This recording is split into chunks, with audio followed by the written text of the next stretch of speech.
Welcome to Let Me Bore You to Sleep. My name is Jason Newland, and please only listen when you can safely close your eyes. Just got out of bed. I haven't just got out of bed, but I've just got out of bed. I mean, it's not literal, because if I just got out of bed, that means I've got a microphone set up next to my bed, which I don't. I have done, though, in the past. So I thought, you know what, I can make a recording lying down. I was wrong. I've always been wrong on that one. And I've attempted it quite a few times over the millions of years I've been doing this, and I've always been wrong. I can't record anything lying down, or maybe reword it. I can't lie down without falling asleep. Maybe that's a better way to verbalize that particular message.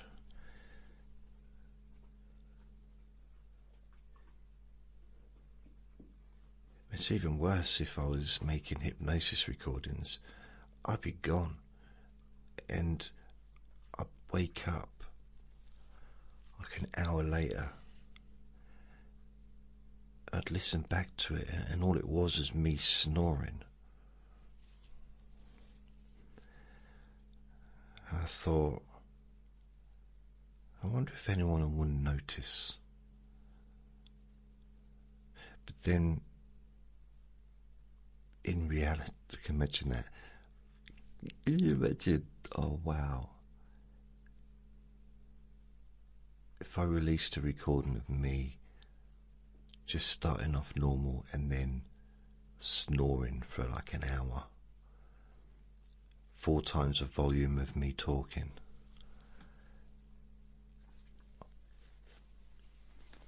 Yeah, I'm not going to do that. In fact, I did do it once. But I think it was a live YouTube broadcast. And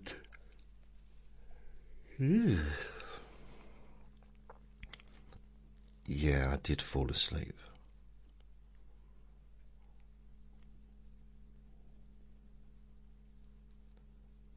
Anyway, today is Thursday the 6th of August. And yesterday it was 3 weeks to my birthday. Now it's 1 week less than 3 weeks to my birthday. So how many days is it? 1, 2, 3, 4, 5, 6, 7, 8, 9, 10, 11, 12, 13, 14, 15, 16, 17, 18, 19, 20. So in 20 days' time, I will be 33.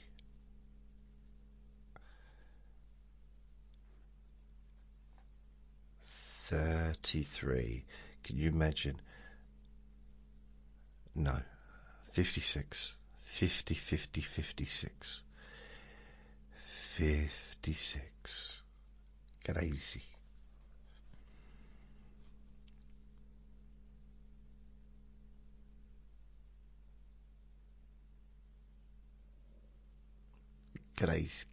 Crazy. I can't believe it.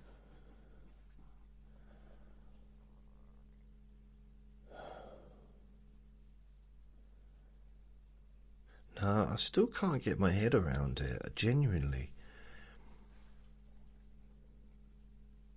For some reason, being 56 or creeping towards 56 gently think I'm going really gently towards it in the hope that when I get there, I won't wake it up and I can continue being 55, which makes no sense. I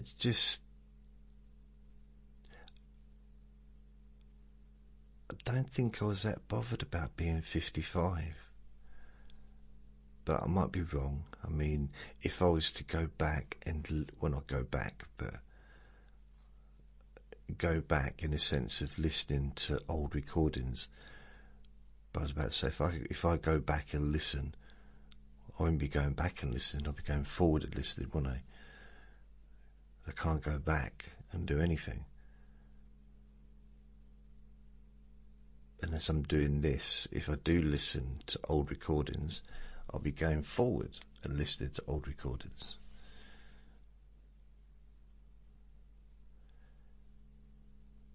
Bit pedantic though, isn't it? Me. And maybe I was moaning then. Well, I'm not moaning. Not really moaning. It's more just noticing that I'm kind of, ooh, no, you know? It's like, oh no. I mean, I want to be 56. It's not like you know, I welcome every day that comes. I don't really, but you know, I want to.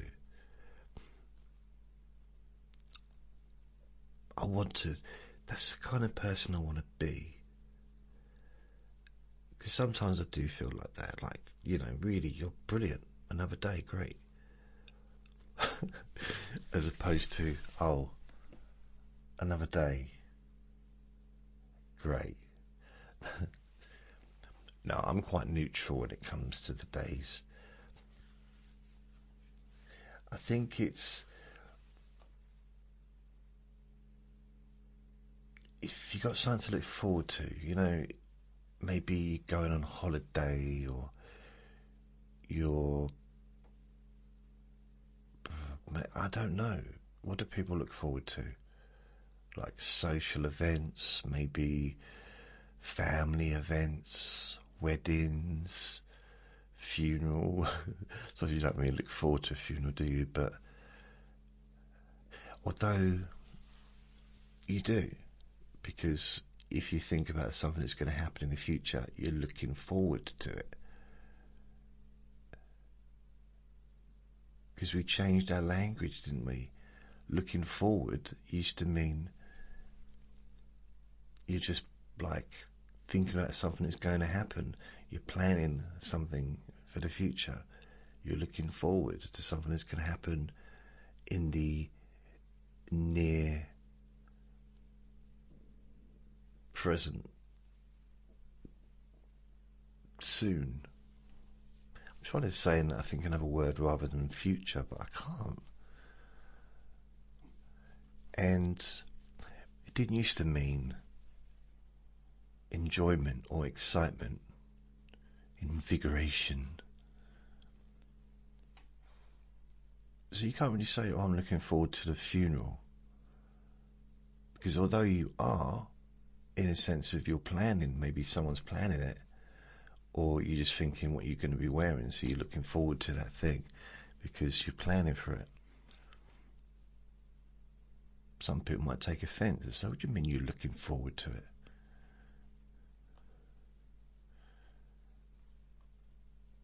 Weirdo. So yeah, language is confusing, isn't it?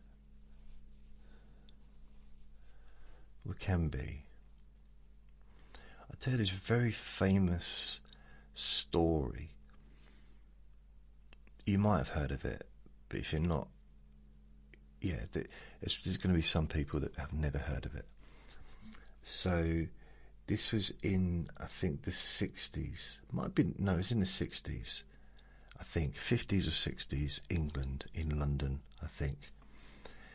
And it just goes to show how language can be misinterpreted, like it's extremely. So there's these two, I think they're like two criminals on the roof. I'm heading a roof for just drama, but they're on a roof. I think they're armed robbers or something like that. And there's a policeman there. Now back then, the police didn't have guns.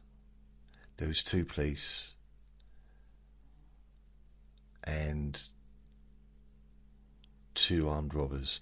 Only one of them had a gun.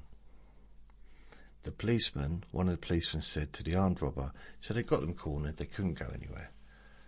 Unless, of course, they wanted to. And one of the policemen said, give me the gun.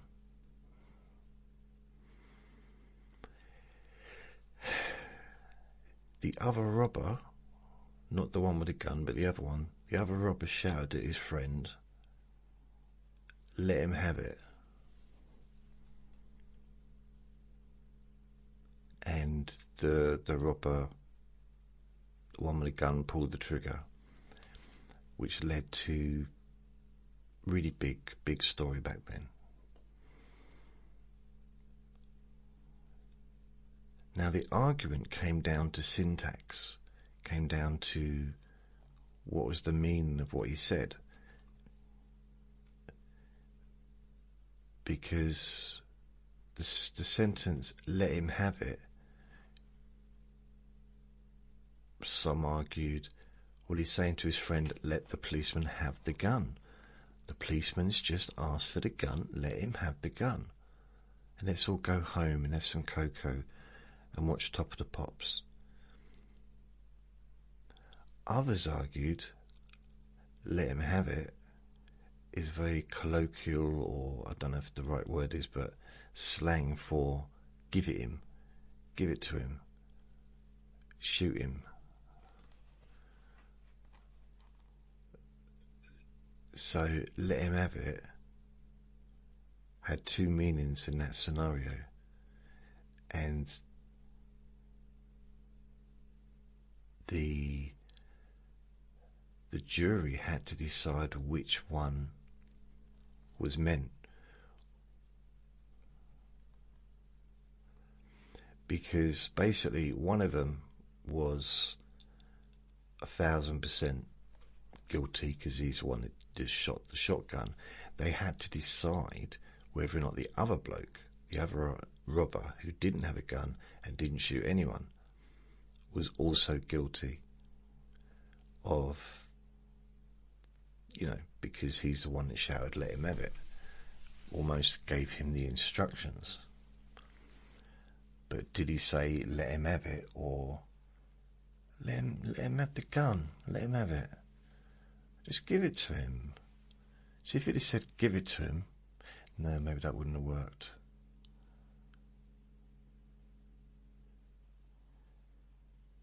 I don't know, it just would have been easier if it just said shoot him.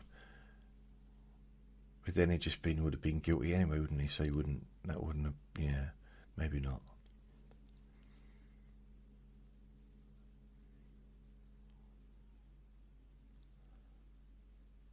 I mean, you imagine a conversation between the two of them afterwards. I mean, it'd be, regardless, whichever way he took it, whichever way the man with a gun took it, there would have been a conversation between them, wouldn't they? It's like, when I said let him have it, I meant give him the gun, so that we get like a couple of years in prison instead of what's going to happen. Alternative, if he'd have actually given this policeman a gun, it's like, no, I meant shoot him. So yeah, that's stuck in my claw, stuck in my underpants for years since hearing that one, because it's such a good example of misinterpretation of a sentence.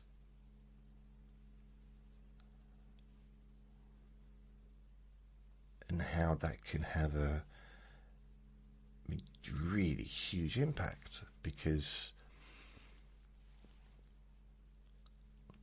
all these let him have it and stuff like that, it's like, it's not useful. Let's just come. I know people want to have their own identity, but it's not really their identity, is it? If they're using the same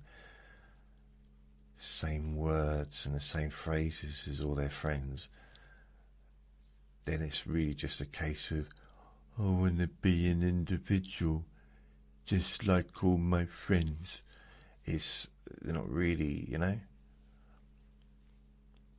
miscommunication.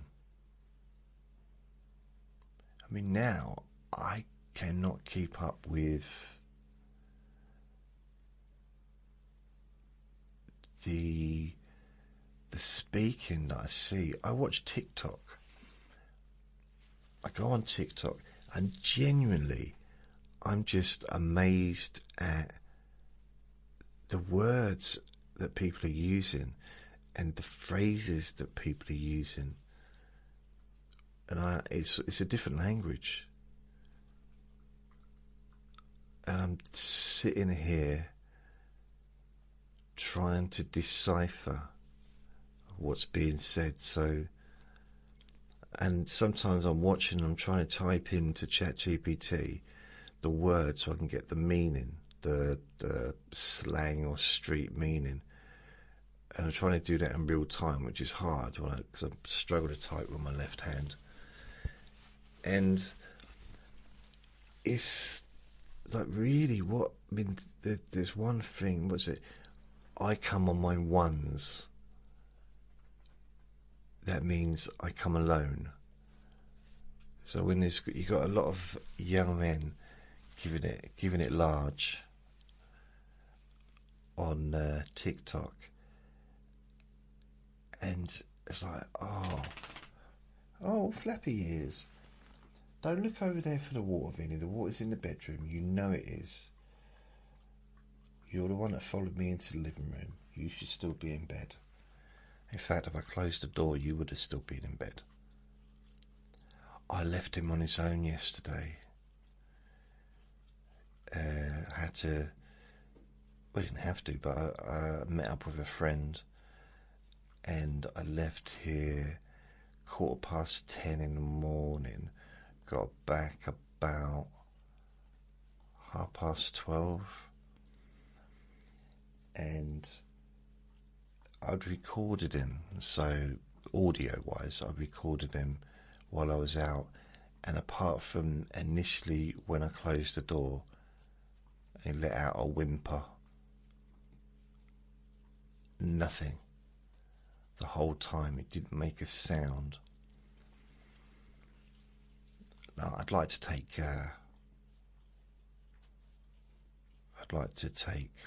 not responsibility but credit for that, because I just think that I'm the king of the world, basically. I deserve the credit for everything that goes well. Yeah. What I did do a little bit different this time is I played a long recording of myself talking, one of my Let Me Boy to Sleeps. So that particular recording lasted for over 2 hours, and I put it up to a fairly loud volume, not loud, but like normal volume that I would watch TV on.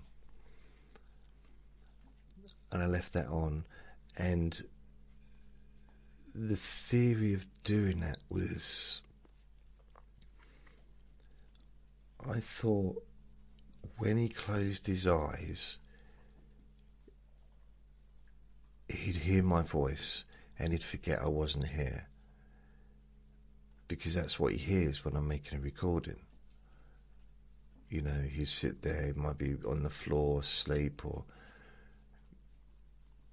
he's licking my ankle right now, and I'm thoroughly enjoying it. I don't care what anyone thinks. It's nice. Yep. Some people don't like having a dog lick them. I love it. My feet. Oh, I love having my feet and my toes licked. It's not a weird thing. I mean, just by a dog, I've never. You like having your toes sucked? I don't know. I've never had it done. I mean, no, of course I don't. Weirdo.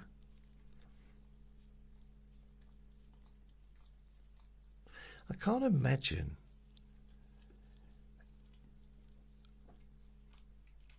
I mean, it's never happened, but I can't imagine. I don't think any woman's ever looked at my big, massive toe, my big toe, and thought, oh, I got to have that hairy mouth.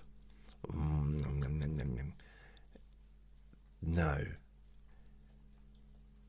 I mean, I can only see it from 5'8" away, so I've never seen it close up.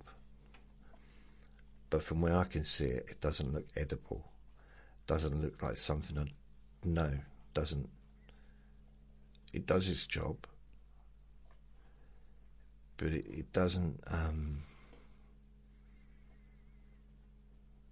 mean, it's not supposed to turn me on, is it? My big toe, but it's not an aphrodisiac for me. You know, so I'm in a relationship and I run out of Viagra because I'm so old now, I need Viagra. And I was like, oh, what am I going to do? What am I going to do? And then I remember a little voice in my head goes, just look at your big toe. That'll do the job. That'll get you nice and ready. Like, no. And by the way, I've never taken Viagra.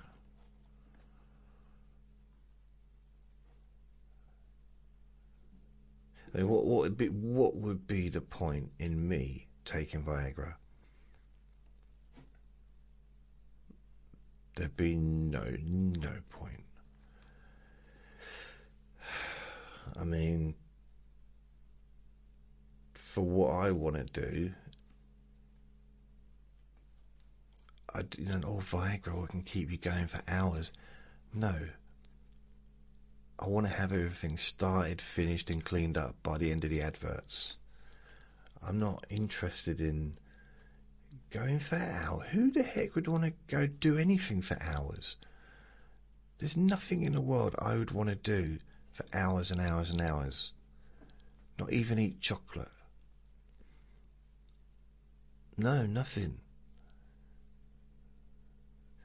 That's why I struggle with some of these really long movies. You know, the really long ones, like 3 hours plus.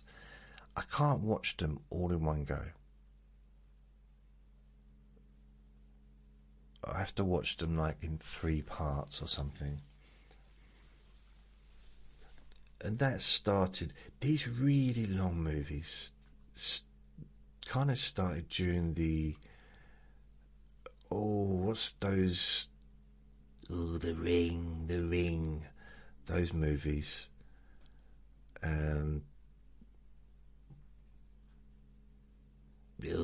The precious ring.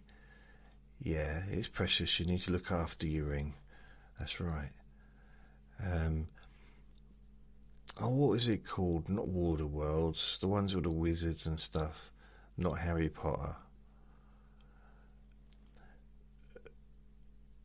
And I remember I bought the video of the first one. And I sat down to watch it.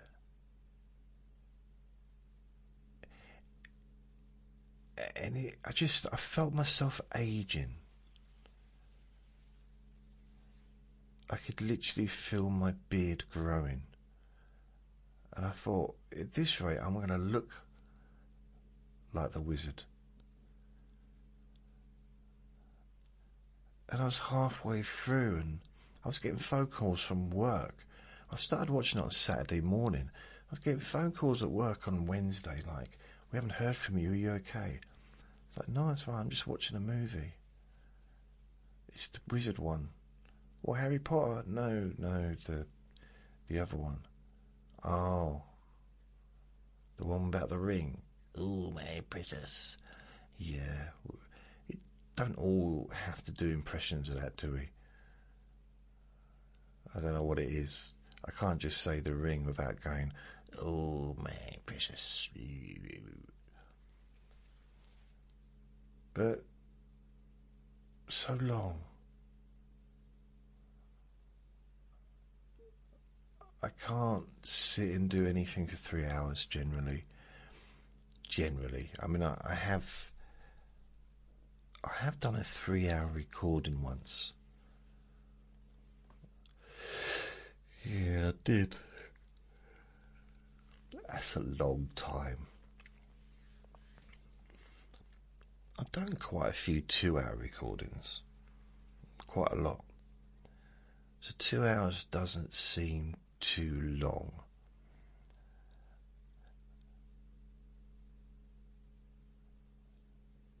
It does depend, really does depend upon the day, how I'm feeling.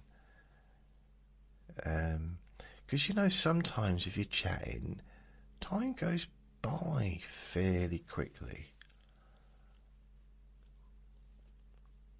That's something I noticed when I was talking to my friend yesterday. I found myself telling him stuff that I don't normally tell people. A bit of honesty, not about him. You know, I would only tell someone honesty about themselves if it was nice stuff. Because I'm no one's judge. You know, like, oh, I'm going to be honest. This will help them if I tell them something about themselves. Or, no, I'm not here for that. But I was telling him things about myself that I don't normally tell other people, because we're both counsellors, or we were both trained and worked as counsellors. And I became a counsellor first, and then he didn't copy me, but I think he was influenced a little bit by me doing it, because I talked about it quite a lot at the time, and I kept telling him that he should become a counsellor because he's way more empathic than I am. Well, I'm not empathic. He is he's just an amazing person. He'd be the kind of counsellor that I would want, I think, if I got counselled by a man. But I would choose a woman to get counselled by. It's just a preference. I've had both, but generally women. I don't know.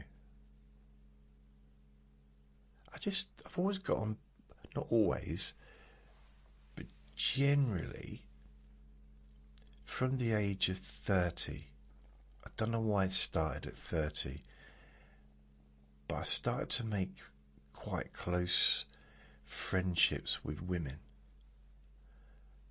But just friendships, nothing else going on, just friendships. I think it was because maybe in my 20s, I realised that actually what I really wanted, other than the physical side, is I wanted to be able to be friends with a person, but I never really, I don't know, I don't think it kind of worked out that way. But if you take away the physical side, or what I did, when I took away, or rather when the physical side was not introduced, and it was just purely monotony based relationships, and no hanky panky, no kisses, no holding hands, that kind of stuff, no romance. It just seemed to be a deeper friendship, a deeper relationship, a more honest. For me, from my experience. Now, I'm sure millions of people would disagree with not disagree, but like that they experience things very differently. They can have both. I just never had both. Never had someone be like my best friend and, I was going to say boinking them, but having a romantic adventure at the same time. That's a better description, isn't it? Boinking. What a weird word. Why are you late for work? Oh, I was busy having a bit of a boink. I was binking your missus. No, so no. I was boinking your mum. So that's another thing that I've seen online.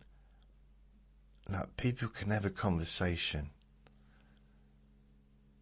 an argument, but you see that two people having an argument online on TikTok or whatever,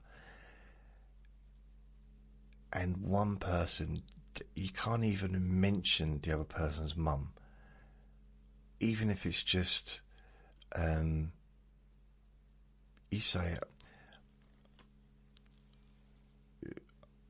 I bet you have an amazing mum. Don't mention my mum. You can't. You can't say anything. It's like you said the most horrible thing about their mum. And it's fake. It's so fake. It's no more than a dog learning what to bark at. That's all it is. It's just learned behaviour, and some would argue that everything is learned behaviour. But it's a bit like sometimes when people say, oh, you people. What do you mean, you people? I'm talking about you crowd. You people as a crowd. You people. How dare you categorize me? Well, categorization is kind of normal, isn't it?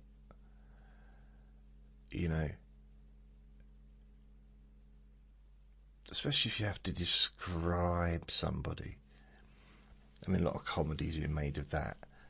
Like trying to describe someone that's, to a police person, that's committed a crime, and you kind of, so what do they look like? Well, they had eyes, hands, hair. And like you're just going through it, like we need more specific details. How tall were they? Oh, don't know. Were they tall? Were they short? No, I didn't really notice. So you wouldn't have noticed if they were 4 foot tall. No, I don't know. What about 6'7"? I don't know. You would have noticed that. And then these other physical characteristics. It's like, oh yeah, he had a tattoo on his forehead. Oh, great, now you tell me. My friend used to have tattoos on his face. And I think that used to be called, in the 90s, it used to be called job dodging.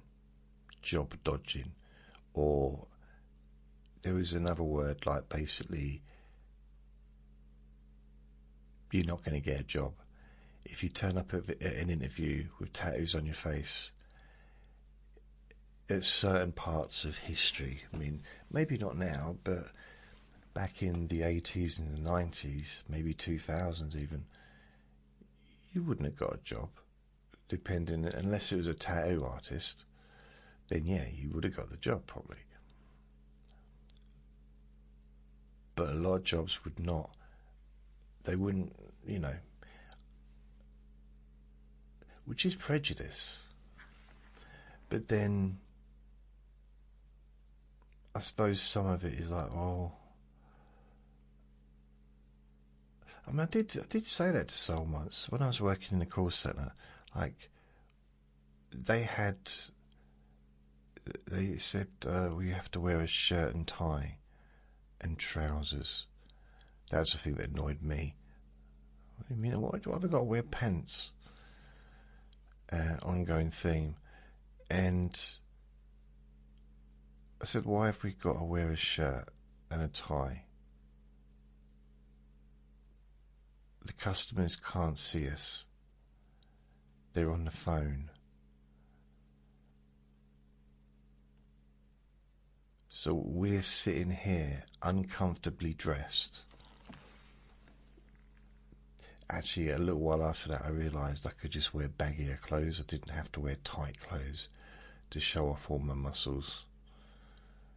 You know, it wasn't a fashion show. I remember my manager taking me into another room and just saying, look, can you wear some baggier clothes, because your amazing physique is actually distracting everybody from their work, and it's not good. We need people to work, not just drooling at the sight of you and all your amazing body. And then he turned to me and said, yeah, can you wear some loose stuff as well, because you're fat. Oh, I forgot to tell you, there was two of us in the room. There's my friend and me. I did notice that. I started wearing loose shirts recently, and people are saying, oh, have you lost weight? It's like, no. Actually, if anything, I put weight on. Thanks for noticing. Ooh. So I think from now on I'm going to be wearing a lot of very, very large tent-like, because that's what what's her name, Billie Eilish did, wasn't it? She wore really large clothes to hide her body. I didn't realise that was the reason. I just thought because it was a fashion, wasn't it? And so I really liked her when she came out. What is it called? In fact, I only know one song that she's ever done. That's terrible. There must be some song. Because she kind of does whisper singing, doesn't she?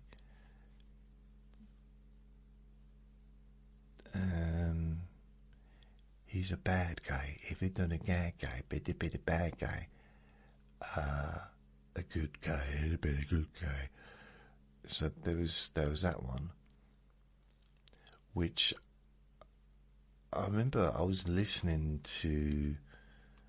Well, I was watching TV while working on my website back in about 2013, 2014, and that video kept coming on over and over again. Like at least every hour it would be on. It was at the same time as Timber. I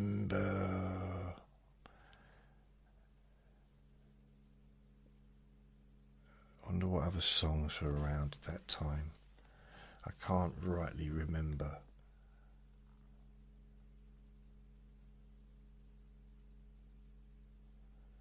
No. But every friend I've had, most of the female friends I've had, let's go through them. I won't say the names, but the ones that I've had that I didn't keep contact with. So there was what's her name from the first insurance job I had. Now, she started working in my... she started after me. Not long after me. And she went on to be... I don't know if she's still there, but she went on to be a manager.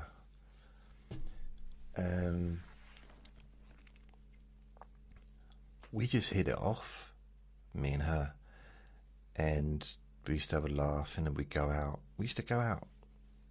Restaurants. We used to go out after work, drinking, and just best friends, really. And then I left the job. We kept in contact for a little bit, like you do, meeting up and catching up, probably with the gossip of the company, and then that was it. Kind of lost contact with her. But yeah, we were very close for a while there. Then after that, I'm only going to include women that I've not... Okay, there hasn't been that many, to be fair.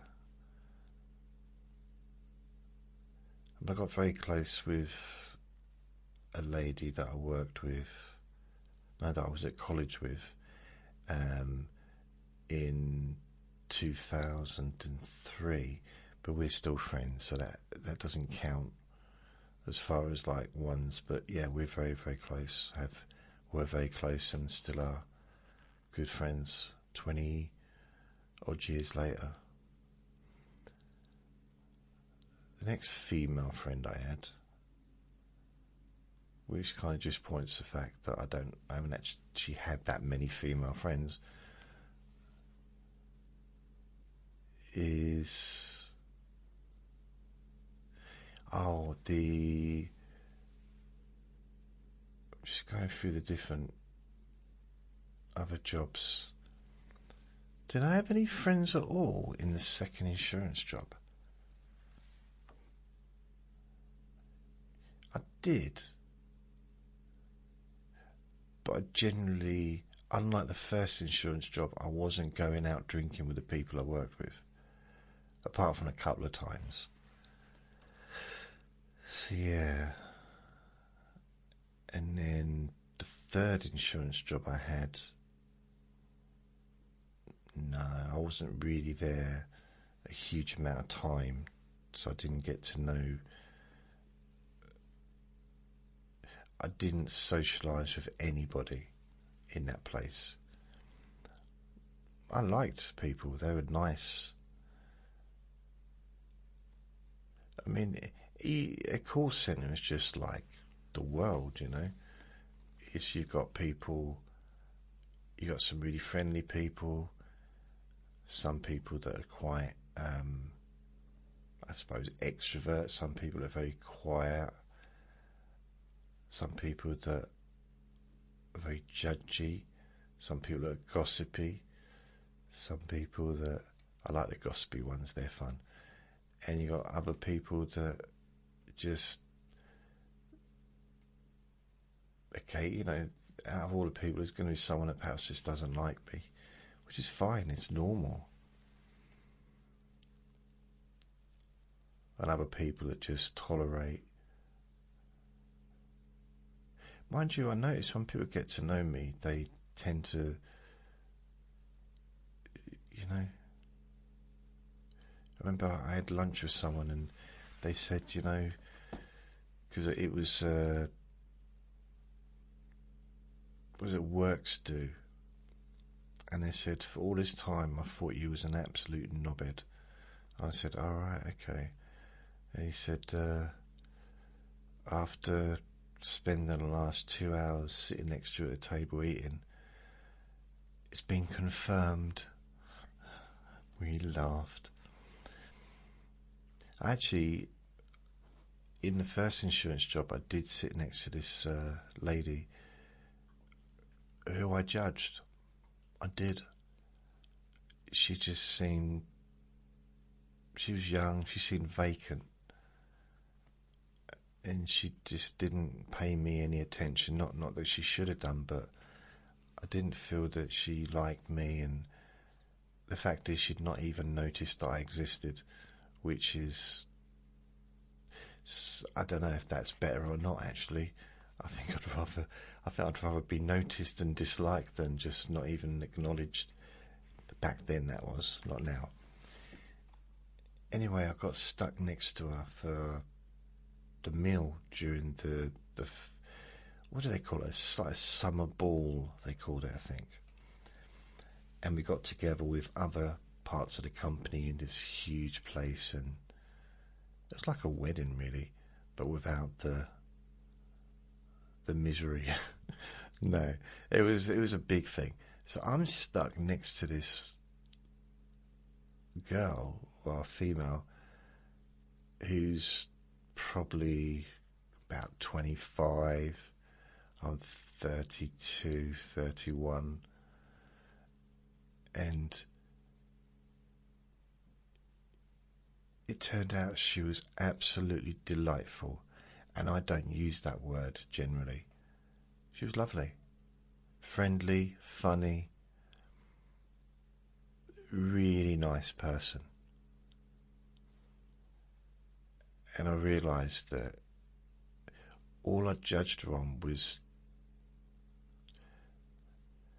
I don't know, maybe it's not something to judge someone on, but she just like kept walking around on her hands, and I just thought it was a bit strange. But once I got to know her, if she wasn't doing that, she was juggling kittens. No, I don't know what it was about her that made me all judgy. She seemed like an unapproachable person. Not that I wanted to approach her, but I thought that she'd be hard work, when in fact the opposite was true. She was absolutely lovely as a person, and I don't remember much that happened after that because I got drunk, but she was lovely. She, you know, I think we'd still say hello to each other in the office. We never became friends or anything, but just,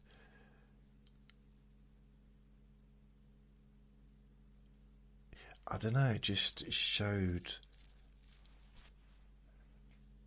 the initial, because people say, oh, first impressions last. Yeah, if you never see the person again, they'll last. But if you see them again, then unless your first impressions were correct, they won't last.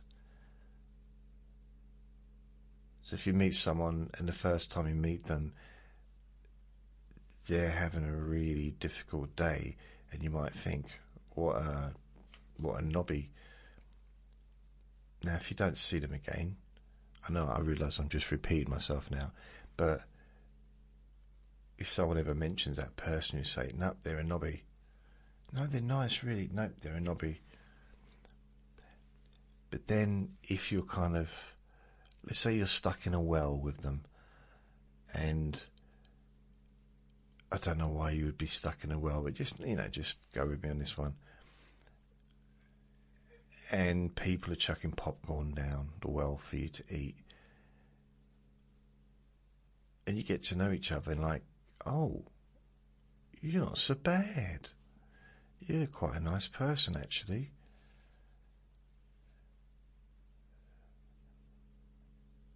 But I don't know how much of that story should have been focused on the well and the popcorn, as opposed to just two people getting on. Doesn't sound like the most comfortable of scenarios. And no one's explained, first of all, why they're down a well, and secondly, what's popcorn got to do with it? It just seems another needless, random thing.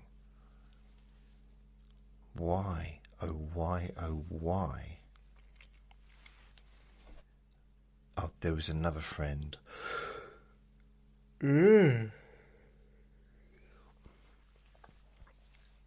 who I became very close to when I was doing my degree in counselling.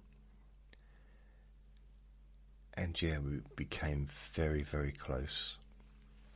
Even used to phone each other when we weren't seeing each other. It was, yeah, a very, very, very close relationship, very close friendship. And I don't see her anymore. Haven't seen her regularly since about 2013, 14, something like that. So yeah, it's been, blimey, over 10 years. I see her once when her brother was staying with my friend, I think. And she came over, gave me a hug and said hello, and then she was gone. So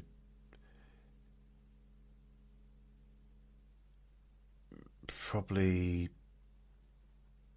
yeah, among the best friends I ever had, ever.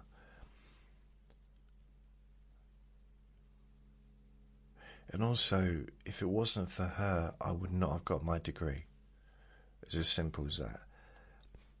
You know, I suppose I can be as arrogant as anyone else, but sometimes facts are just facts. It's like, I can pretend I'm 33 and I could probably pull off being a lot younger on the phone with someone, online.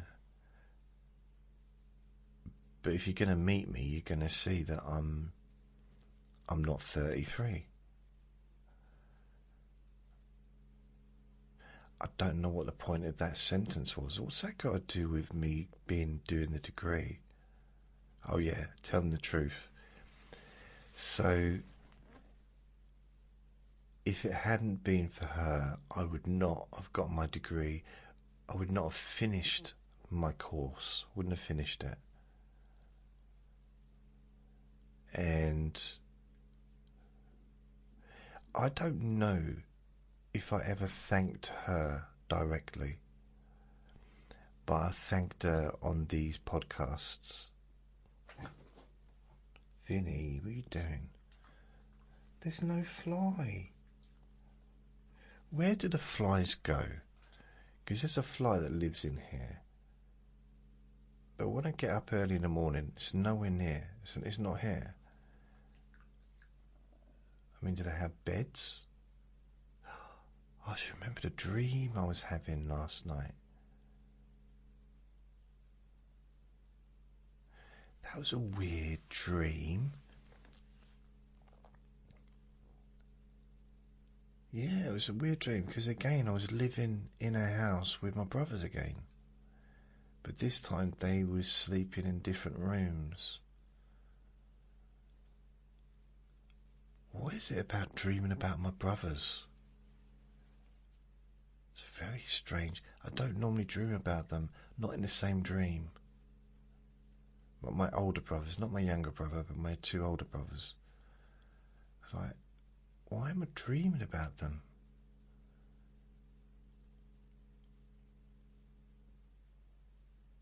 Oh, I don't know. Maybe it's because I'm coming up to my birthday, and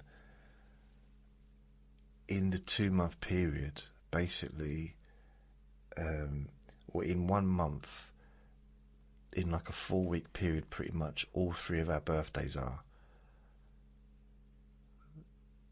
Like nearing the end of August to the end of September.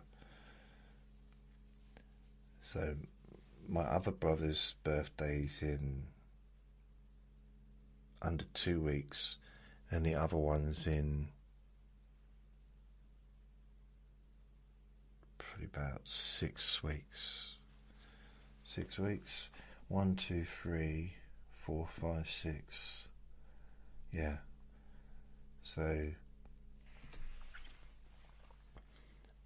within a month, pretty much they're all, well, actually it's not just the 3 of us, all 4, because my little brother was born the day before my birthday, the day before my 8th birthday.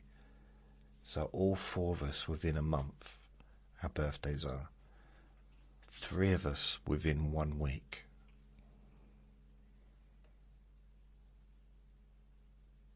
That used to be quite good, actually.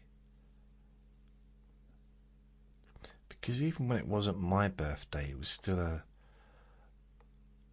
technically it was still a celebration for them. I mean, not for me, but, I went along with it. And it was still birthday cake, and it was still kind of nice vibes. So that was good. It didn't have the same meaning because it wasn't for me. But, it was still a better day than a normal day.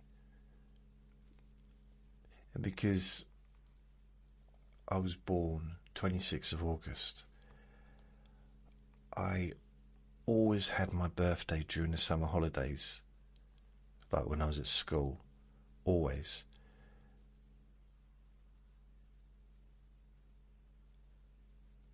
And that was quite nice.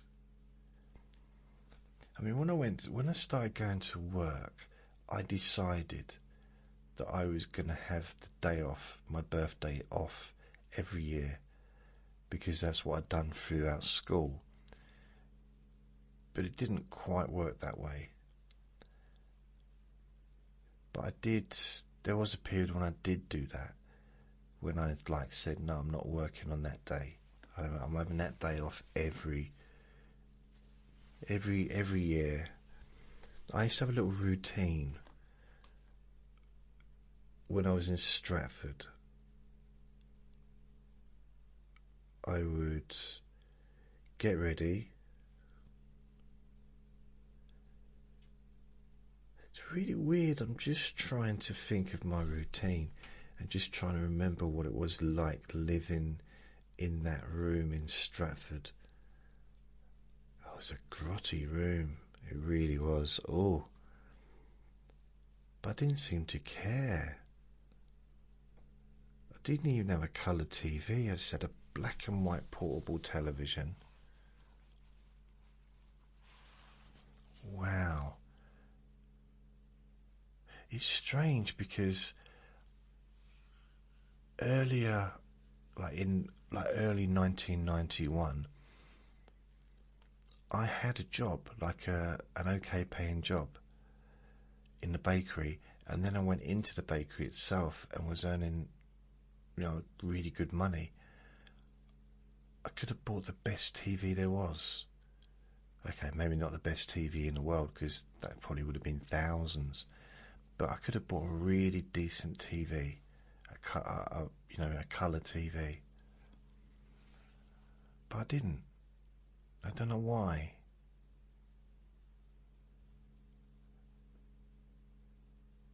But then I'm thinking, didn't I have a colour TV?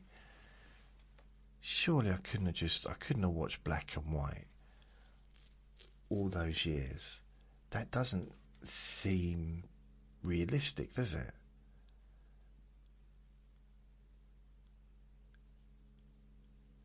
No, I must have had a colour TV at some point.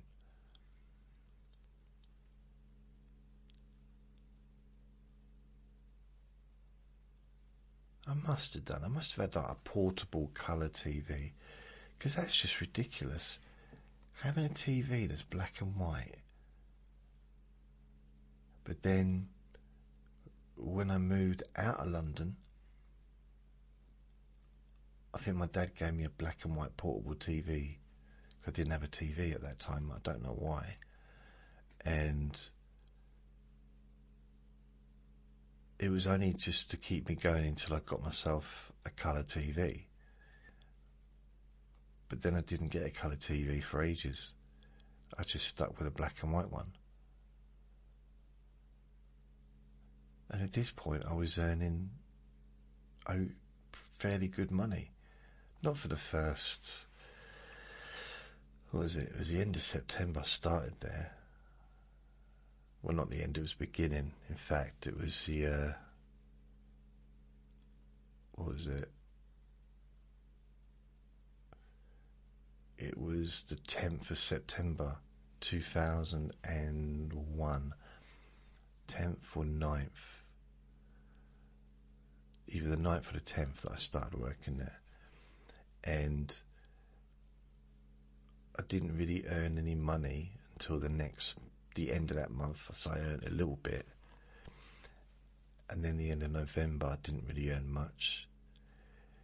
The end of December was the first proper paycheck that I got, which included bonuses.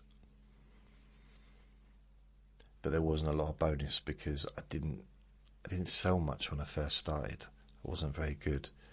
So that was mainly, I did quite a bit of overtime in December. And then January, I had a good paycheck because I'd done the overtime. February was kind of normal. March I started to get good. March, April, May, June, July, August. I don't know why I slurred August then. That's when I kind of started to get, a decent amount of money coming in. And I still didn't buy a decent telly. It wasn't until 2004 that I bought myself, again, another portable telly. What was it with small TVs? I don't know. But this one had a DVD player attached, which was, I did buy it from Blockbusters. I could have had a big TV on the wall back then. It was something about not really knowing where I was going in life, I'm so used to moving. It was having stuff made it harder to move. Much easier to move if all you got is a couple of black bags full of stuff, bits and bobs, clothes and bedding, and once you start getting stuff like lots of books or big bits of equipment, or generally it makes it harder. I mean, throughout, from the age of 17 all the way to 30,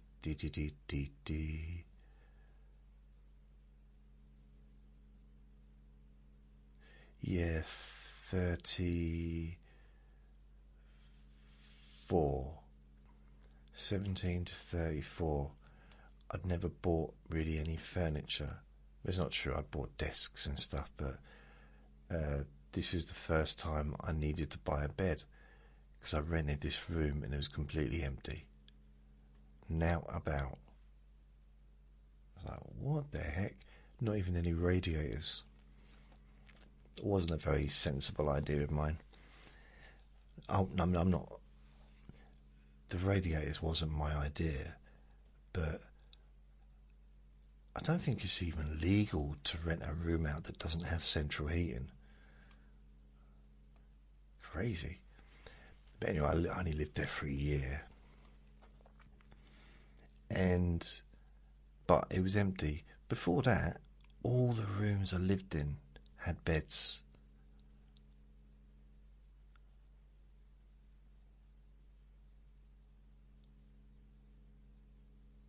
I don't know what my point was. It was something to do with not having too much stuff to move with.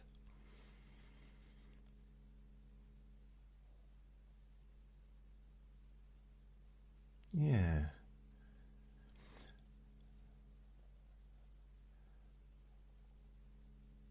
I don't think, even after that one, it was furnished. The next one was furnished. The next one was furnished. The next one was furnished. So basically only two places since the age of 17 have been unfurnished. This place and that place there that I was talking about. And unfurnished is fine if you want to stay there, if you want to be there for quite a long time. But if you don't, then you kind of need furnished.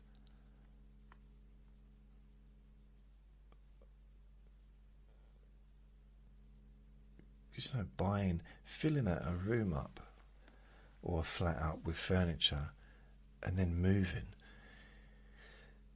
Wow, that's a kerfuffle, isn't it? A kerfuffle, beduffle. Anyway, I met my friend yesterday. It was nice. That was really all I wanted to say. It was that a nice little, had egg on toast. 2 fried eggs on 2 pieces of toast. And I did have a bottle of Coke. I don't normally drink Coke, apart from when I go there and I meet people, which is probably maybe 3 or 4 times a year. But I don't drink Coke any other time. Wow. It's really weird because when I came out, a neighbour said, "Oi," so I went and saw them, and I literally let off the biggest fart ever.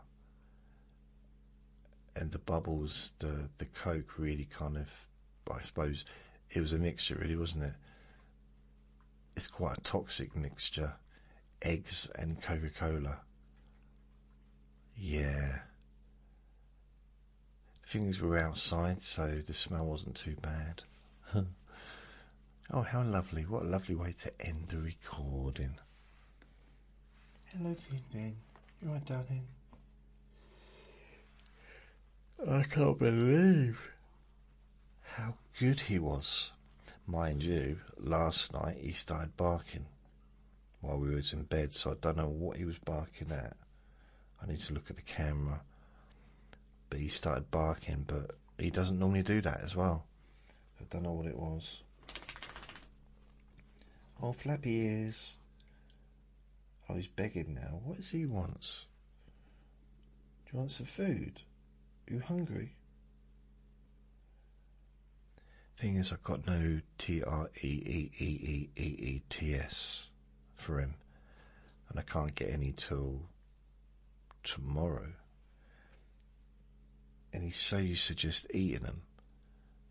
Like, he can't understand, I don't think. Well, actually, I don't know what he's thinking, do I? I'm just pretending to know, but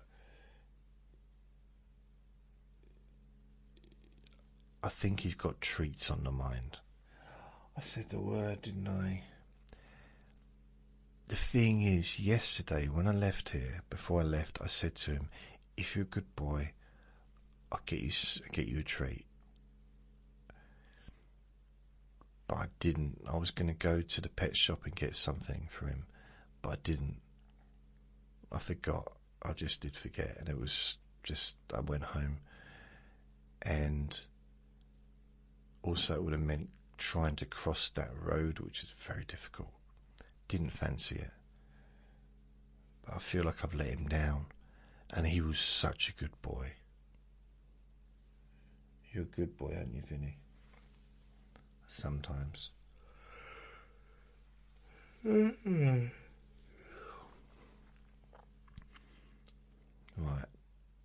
I'm going to have my breakfast now. So thank you for listening. Remember to be kind to yourself, because you do deserve to be happy. And be gentle with yourself. You deserve to feel safe. Lots of love. Bye.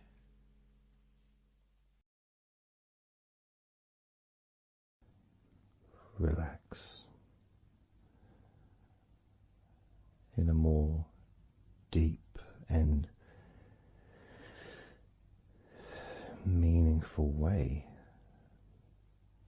Maybe in a way that can not just allow you to feel calmer now and throughout the time we spend together here, not just relaxed at the end of the recording when it's finished and you can enjoy that sense of comfort and peace,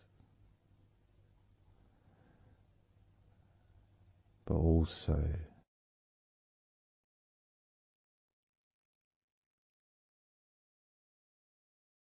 I think it would be nice to have those feelings of relaxation continue for longer after the recording is ended, so that you can still benefit from listening to my voice, maybe in a few hours' time, perhaps tomorrow.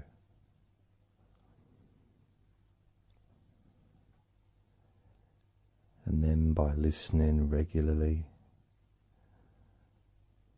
especially if you find, like some people do, and myself as well, sometimes I find one particular recording that really resonates with me, and I'll just listen to it over and over again, like every morning, every evening.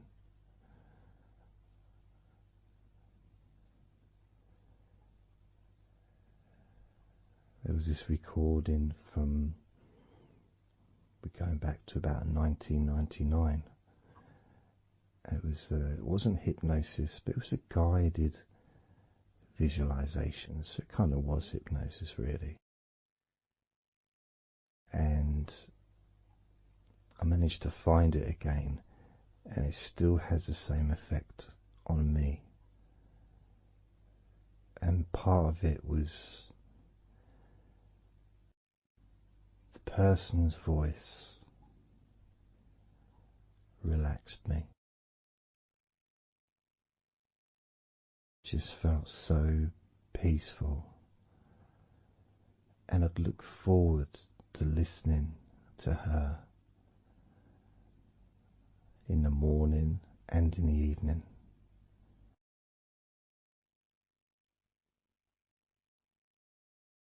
And I knew before even pressing the play button that as soon as I'd done that, pressed the play button, this was in the days of CD players, pressed the play button. In fact, it might have even been a tape recorder. I'd lie down on the bed, and then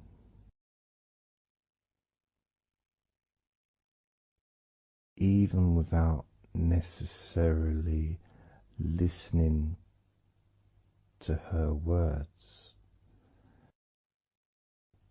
because I had them memorized really, it was as if my body knew exactly what to do.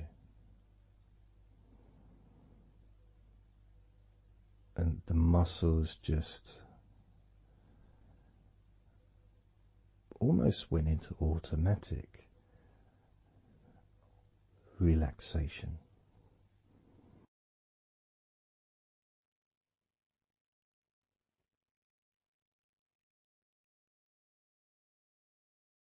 And I remember my mind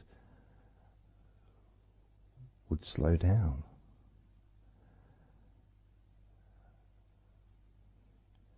Now, I was listening to this recording in the early days of learning hypnosis, and long before I ever made any videos or audio recordings myself, because I didn't start doing that till 2006.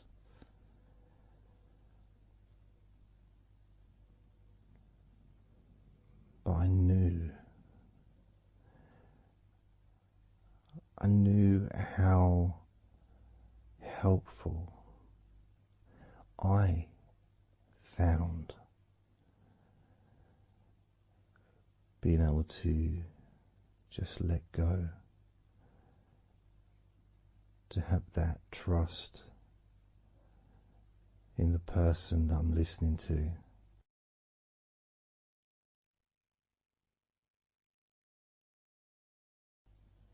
Knowing that it's going to be just as relaxing, if not more so, each time you hear my voice. You may feel the same.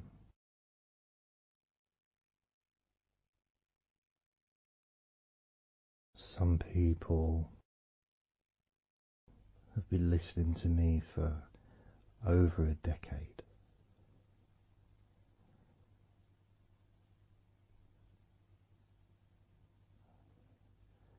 Maybe not solidly, obviously not 24 hours a day, but maybe people come back. Some people maybe listen every day.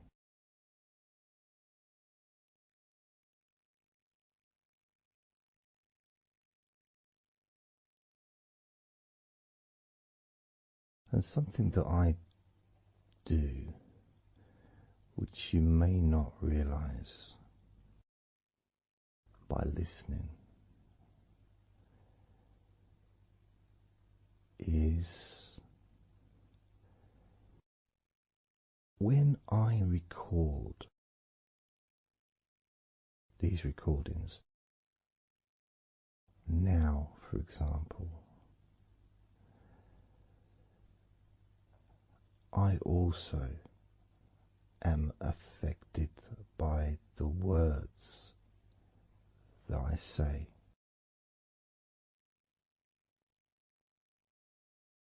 So if I said to you, focus on your feet,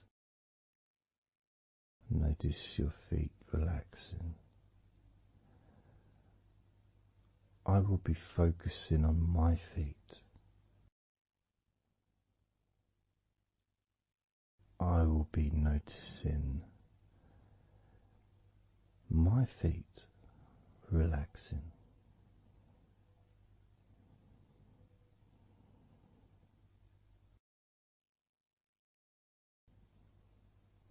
If I said focus on your hands, and maybe notice the difference between each hand. Perhaps notice the air in the room, the temperature of the room on the backs of your hands.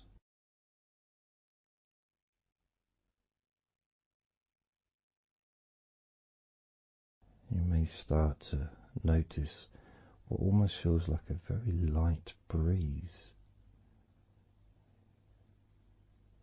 even though there may not be any type of breeze at all where you are right now.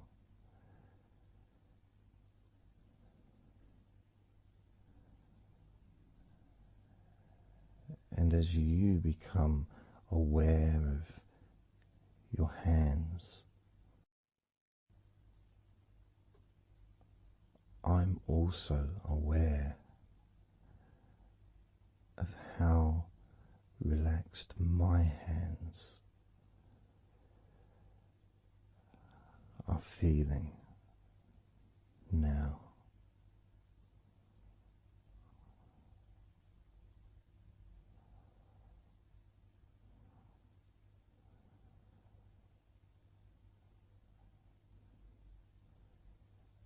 And when it comes to potentially drifting off to sleep, which may be the reason you're listening.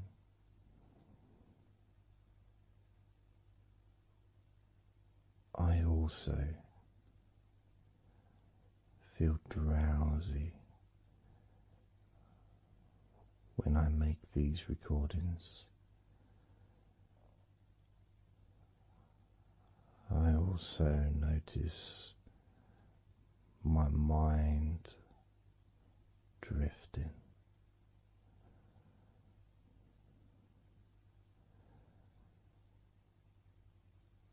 In fact, at times I've actually fallen asleep.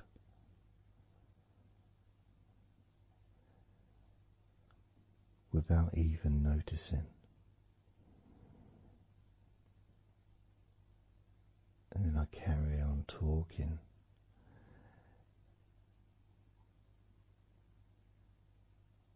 And it's only when I listen back to do the editing, I hear snoring. And I think, I don't remember snoring. I remember talking. Is it snoring or is a pig turned up? That's what I sound like when I snore.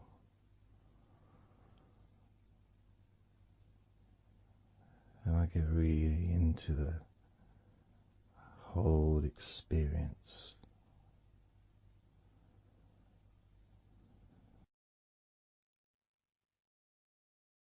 I don't know how you feel.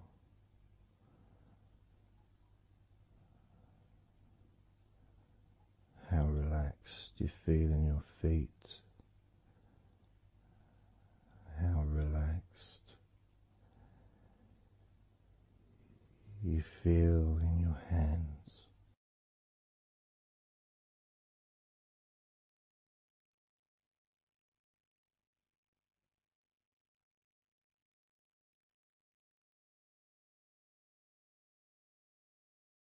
I have noticed more and more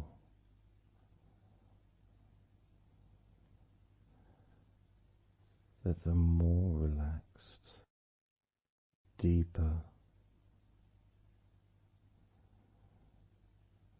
level of comfort you feel, the easier your breathing becomes.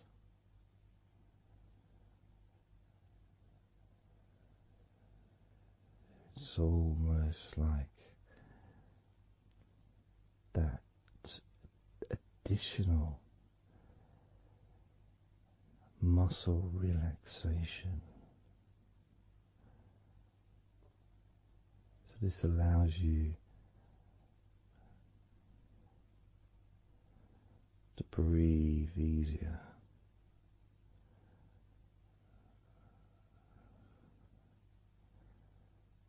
Without necessarily focusing on your breath.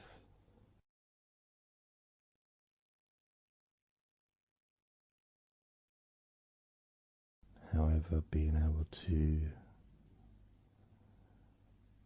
notice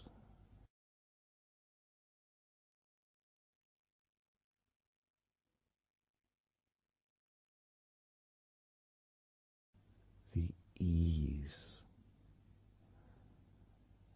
in which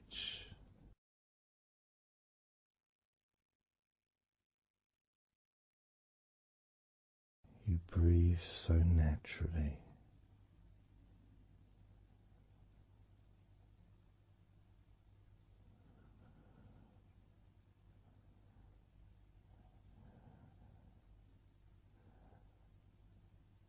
You breathe so very easily and smoothly.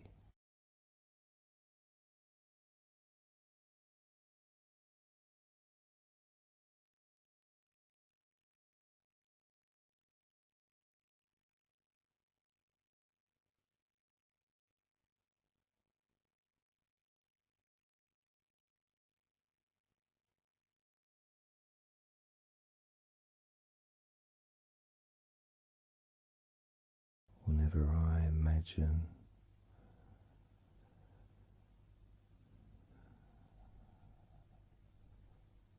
my breathing improving,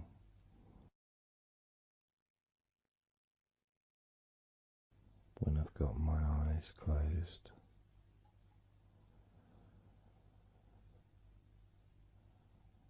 I tend to visualize a beautiful field with trees and flowers,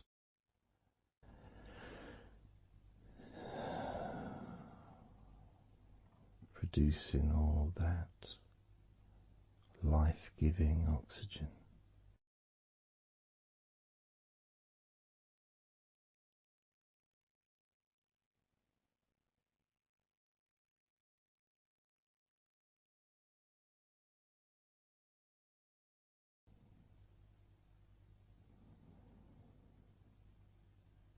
It feels nice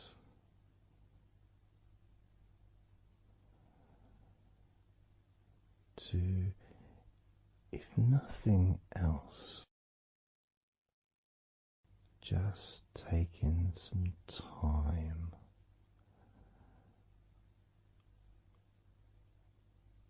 away from everything.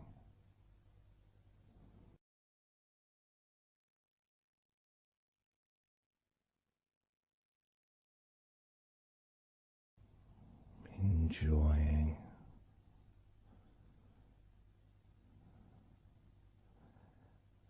that feeling of peace, serenity,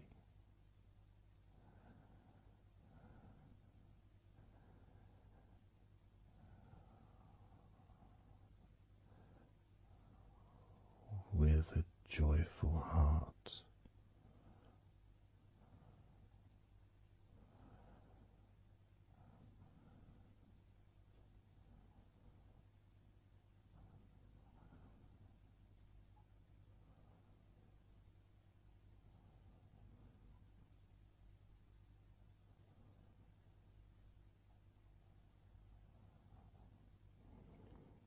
Time seems to just drip by so very slowly.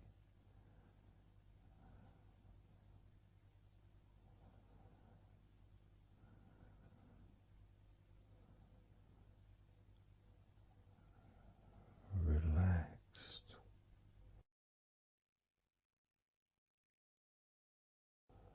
so deeply peaceful,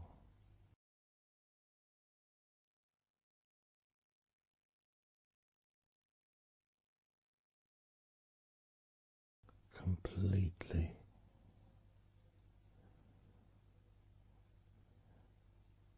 unattached to any thoughts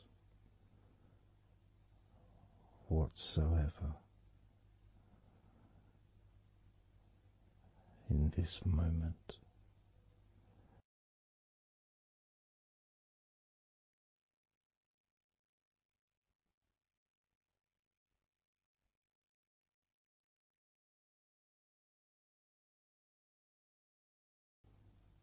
Completely free.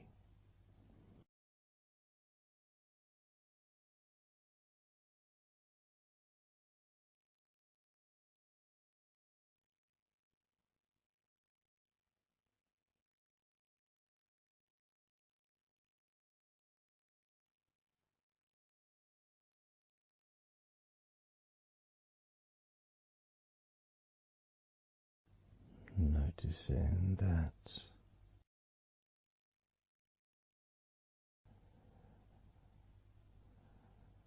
your mind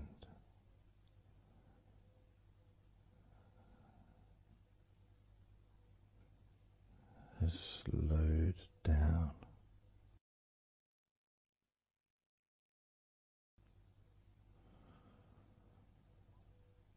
Slowed down.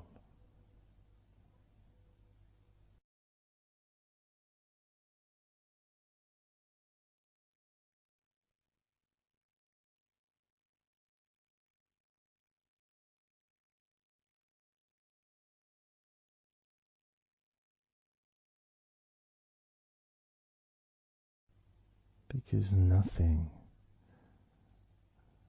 really requires your attention.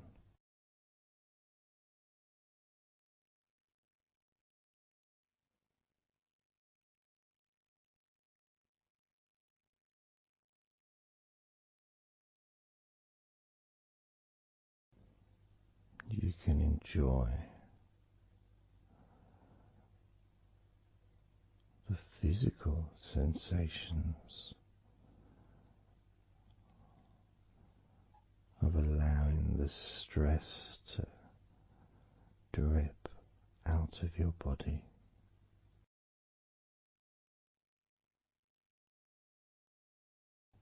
Drip in out of every part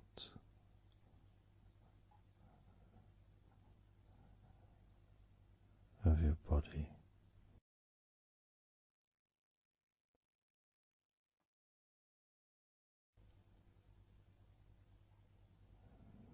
And being released from your brain and your mind.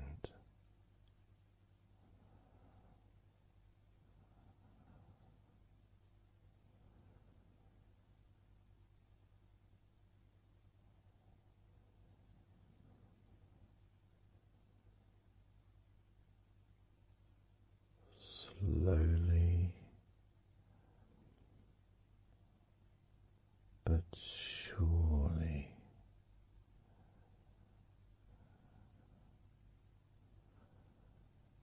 the muscles in your legs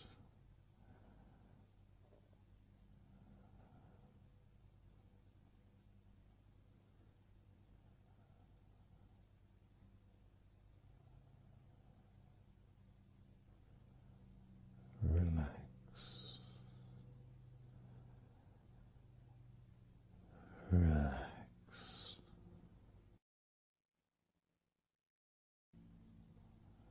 relax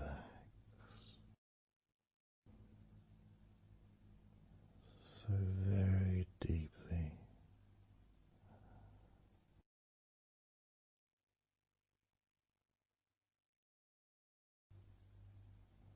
Relax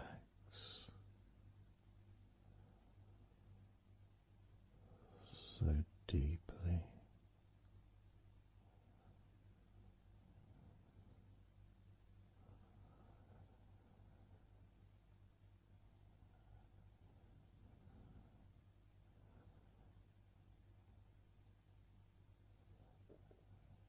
And the feelings, the pleasant feelings in your arms and shoulders,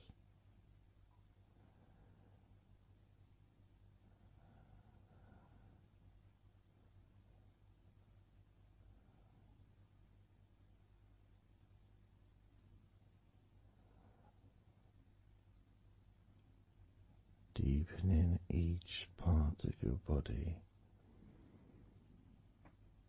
further and deeper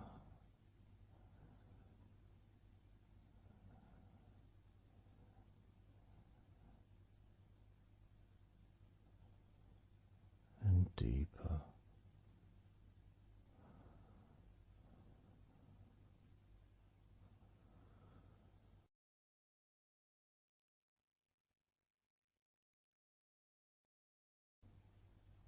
Noticing the feelings in the back of your neck,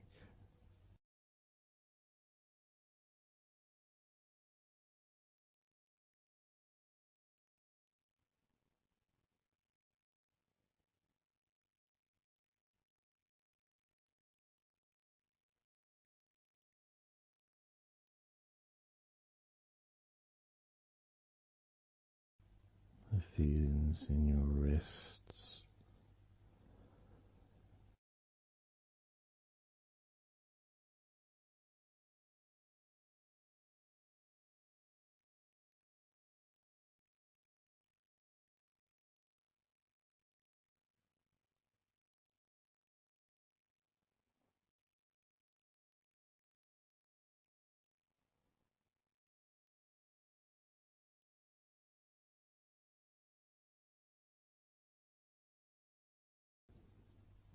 the muscles in the front of your body,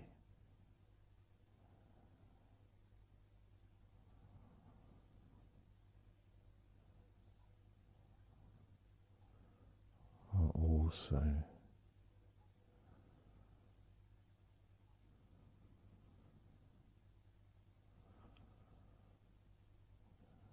feeling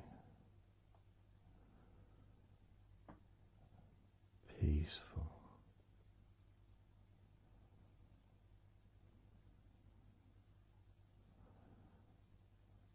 Deeply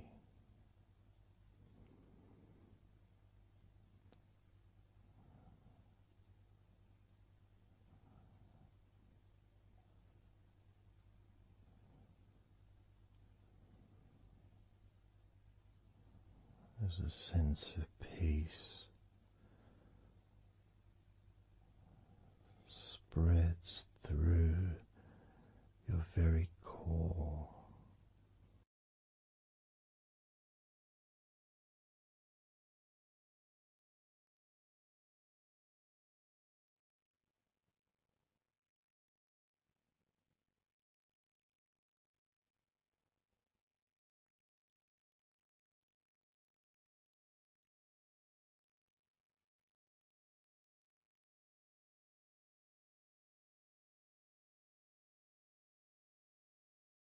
Even when you focus on your mind,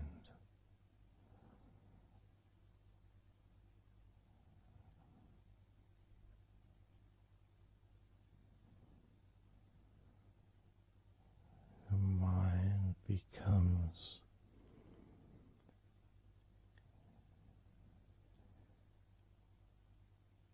even slower.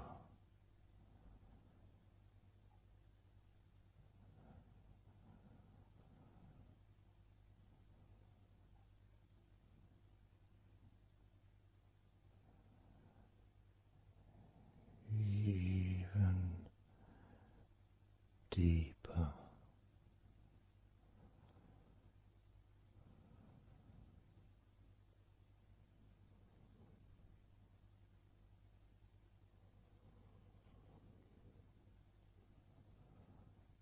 Relaxing.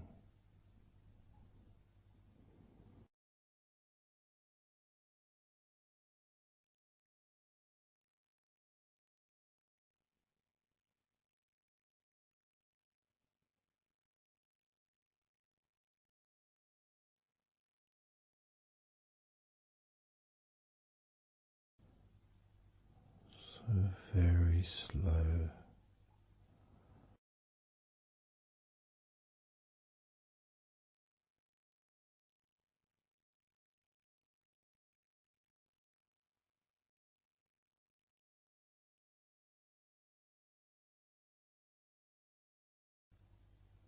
Your stomach.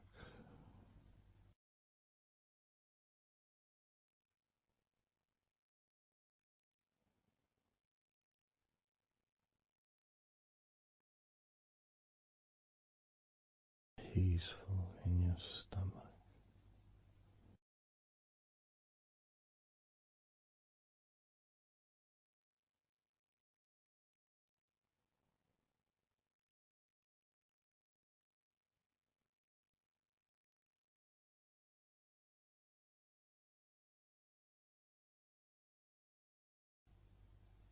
Your back.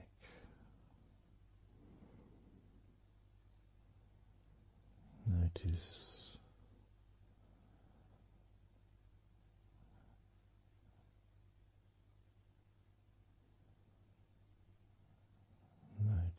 how relaxed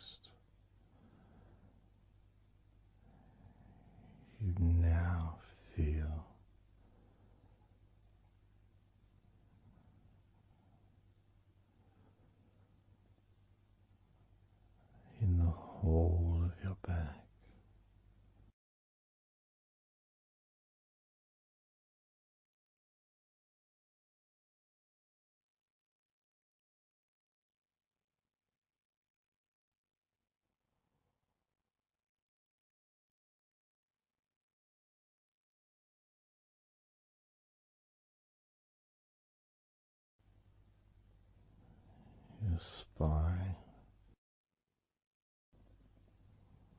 from your brain all the way down the middle of your back,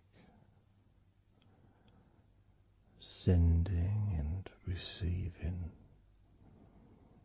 millions of messages every day.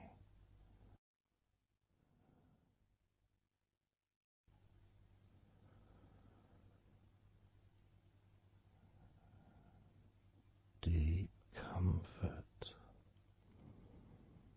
increasing.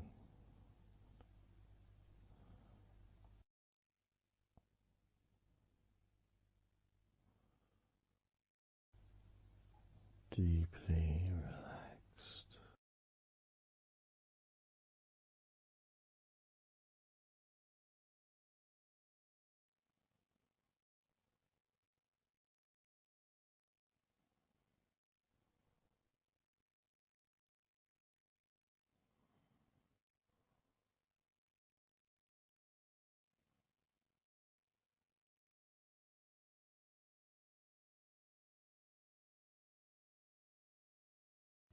Your knees,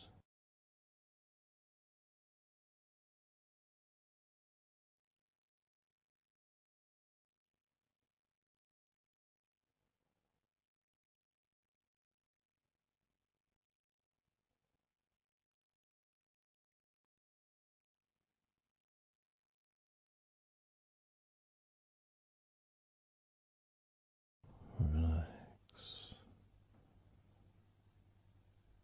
spreading those signals down your spinal cord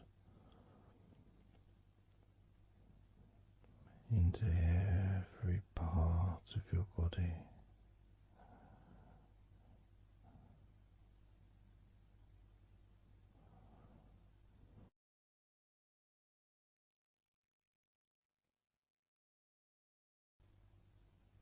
Your shins and your calf muscles,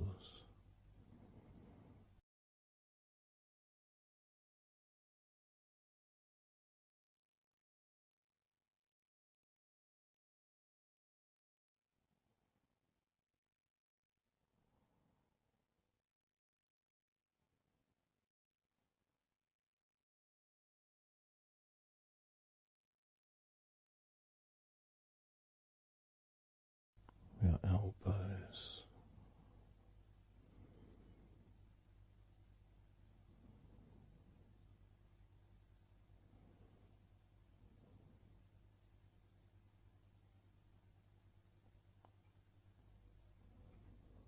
feelings of peace and tranquility spreading through your body, tips of your toes to your eyes, your fingers all the way to your lower back.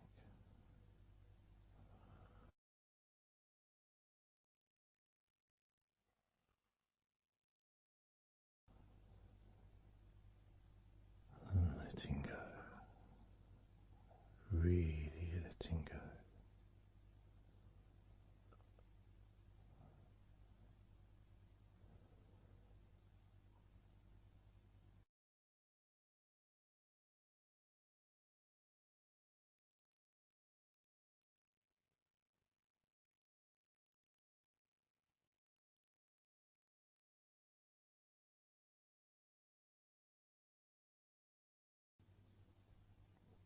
Peace,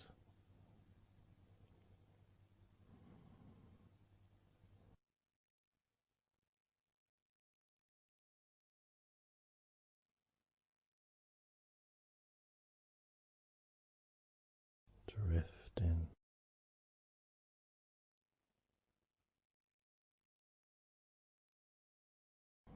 mind just wandering away,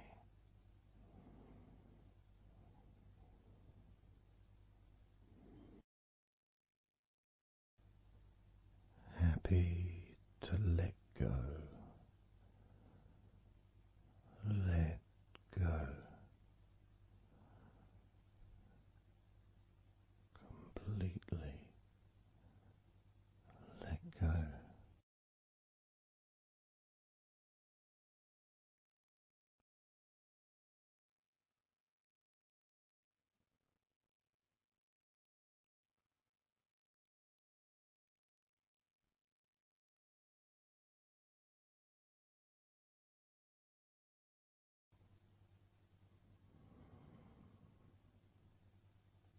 So tranquil.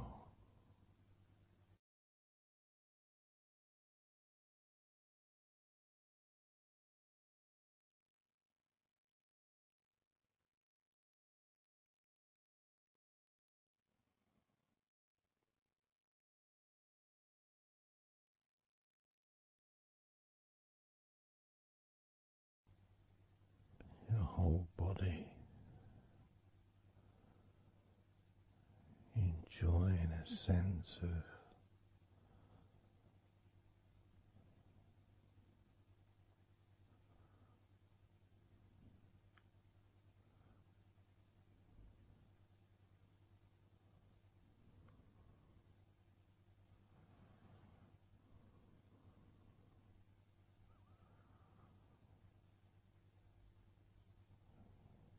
letting go even more.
Peaceful.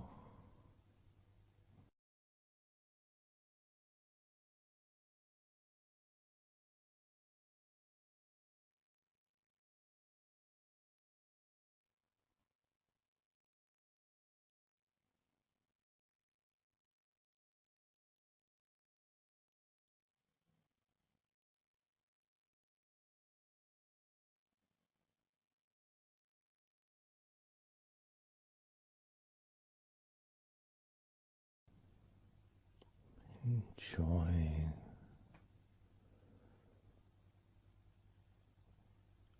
the space, this space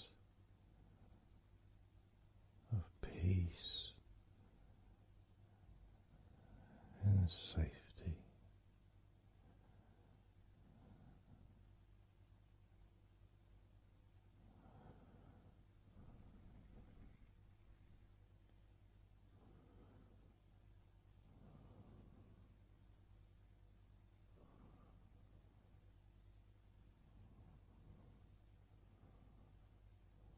So very, very relaxed.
letting go.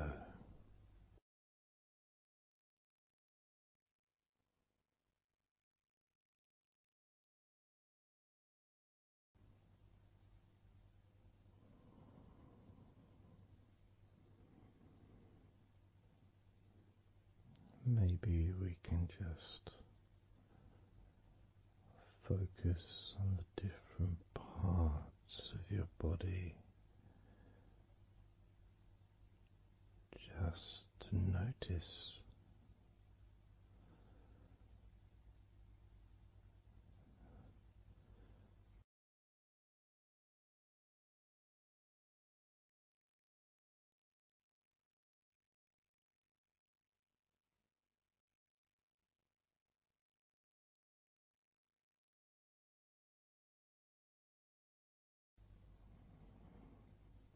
your forehead and your eyes.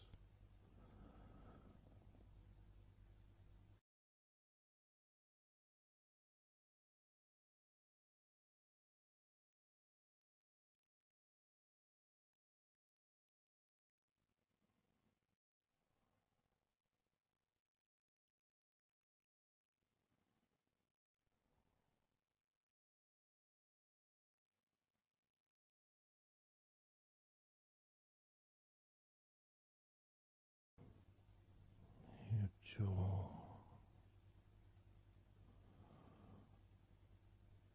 so loose.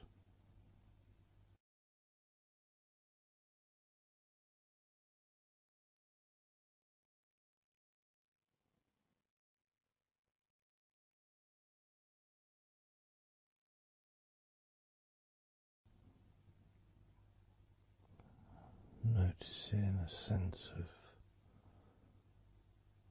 complete freedom.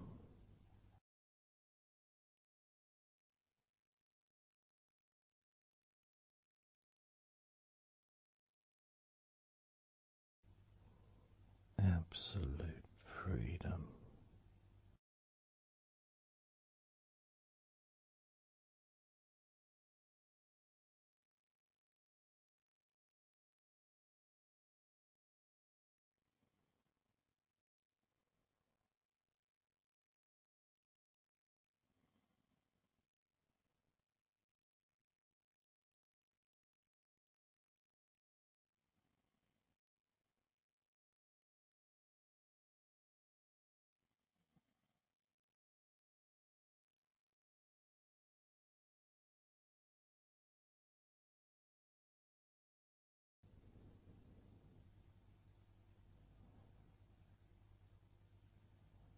Drifting,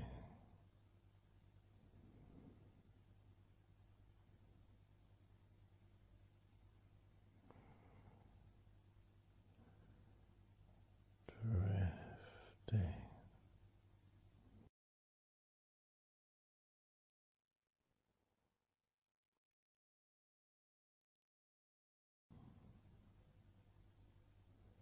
peaceful energy.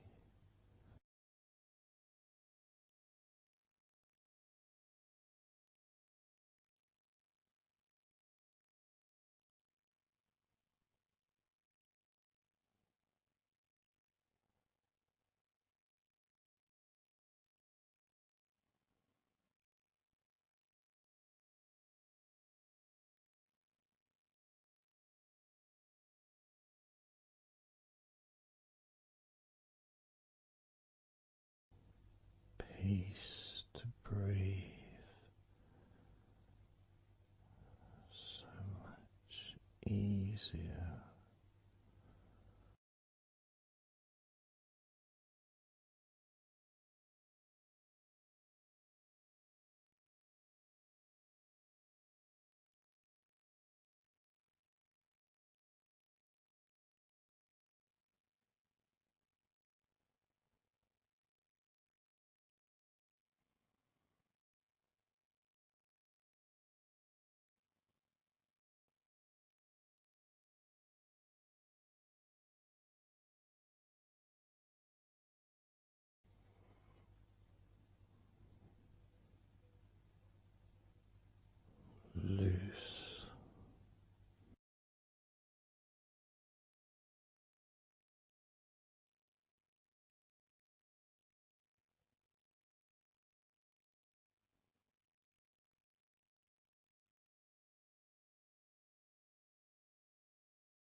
not have noticed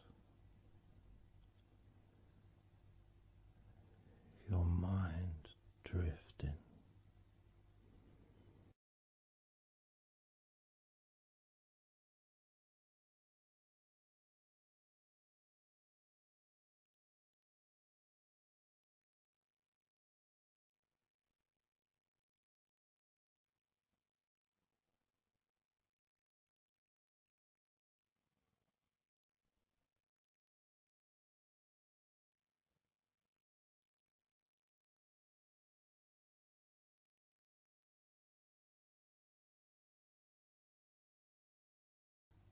Peaceful.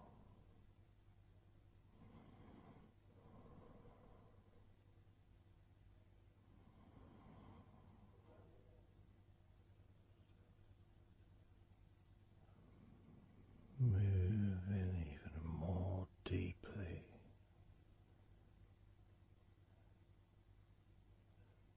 in the direction of total blissful peace. Blissful peace.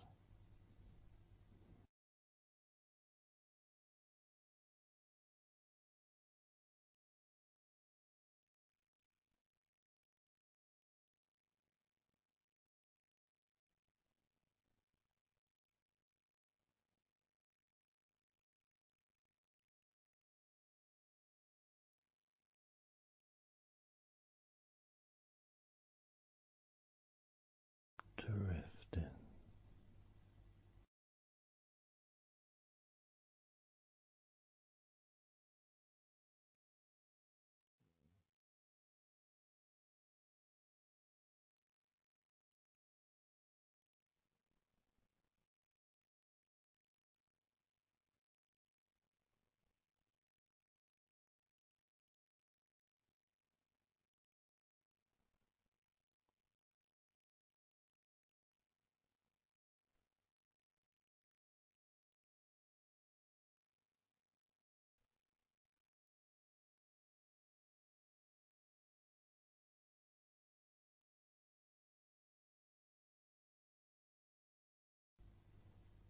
Total peace.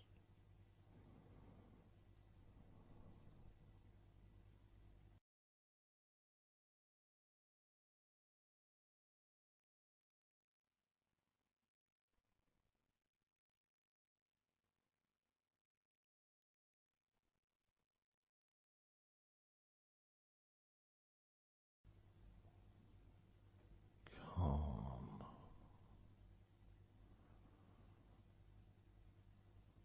So calm.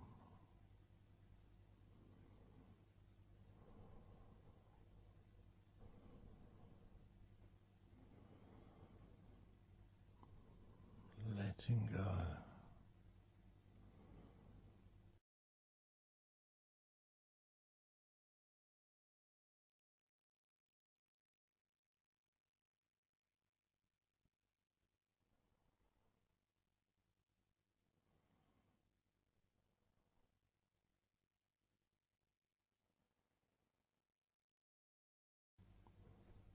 Peace of mind.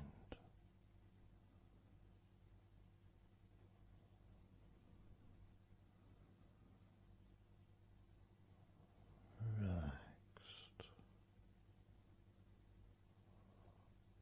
body.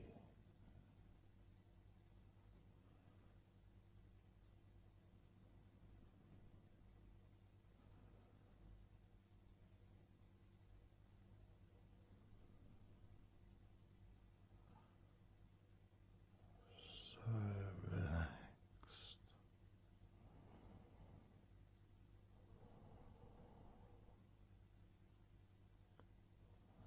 So relaxed.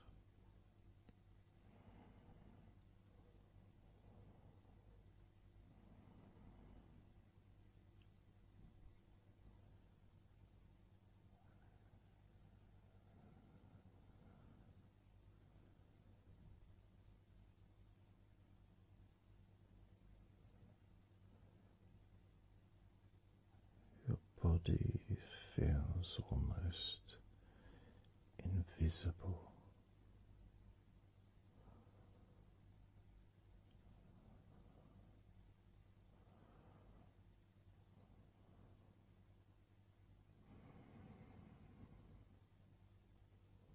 So very relaxed and peaceful.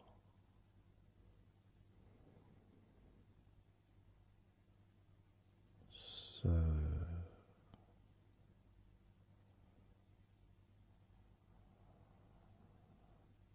peaceful.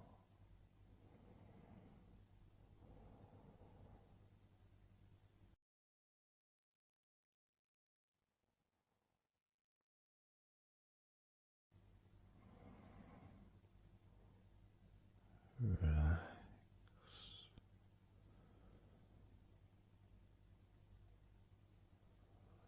Let go.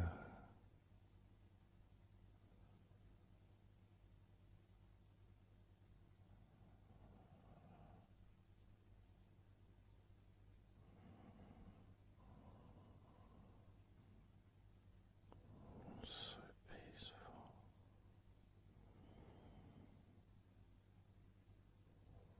So very, very peaceful.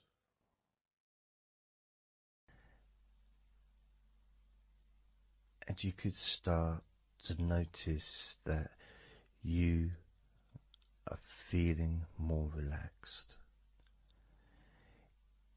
Even though I've not purposely focused your mind upon that sense of physical comfort that is growing within you throughout your body. And your mind starts to slow down. And that could be almost in recognition of, I guess, my speech not being particularly fast.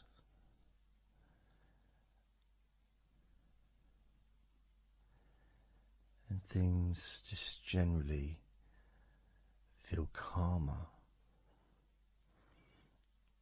just by listening to my voice. You give yourself an opportunity to take a break from the day, take a break from your life as it is, and to give yourself a rest, giving yourself permission to take some time off and to allow your body to relax and allow your mind to slow down, which in turn releases the tension, any stresses that you had in your body.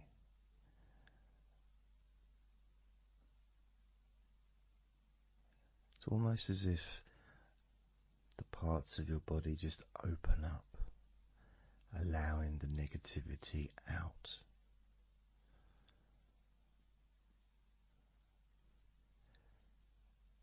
And at the same time, replacing that negativity with positive, healing energy, which then fills your body up and your mind too also starts to appreciate those feelings of increasing confidence and an almost uplifting feeling, positive healing,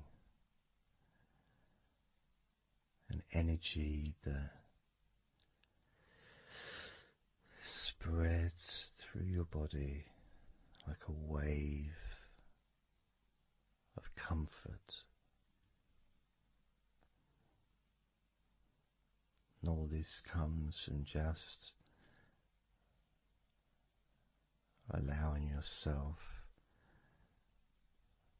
a few minutes, maybe half an hour, however long you want it to be, to just rest.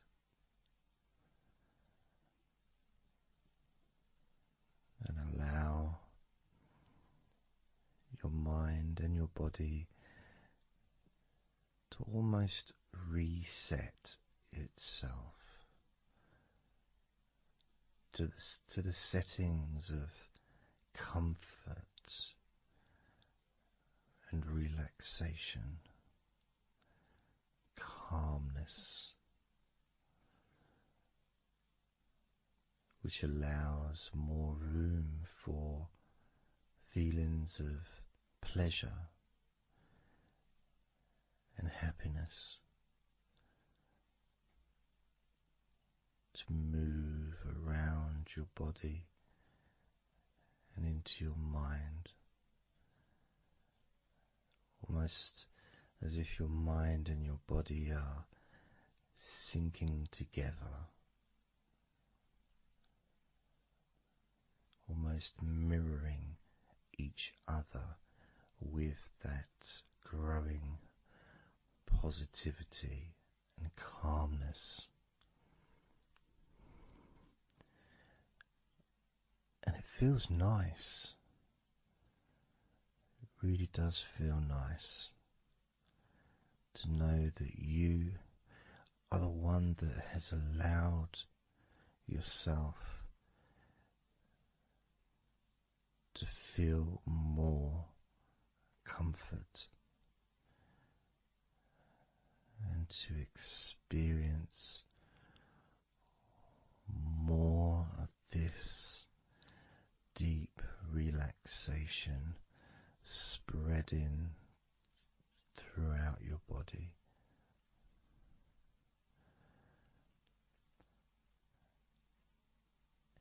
And as I focus on each part of your body, you can notice that that part becomes even more relaxed just by focusing on it. It becomes even more calm and comfortable just by focusing. And as I move down your body, starting at your head, the parts that you've already focused on will continue to relax deeply. And those parts that we've not yet focused on will just automatically release any remaining tension in anticipation of even more comfort about to come.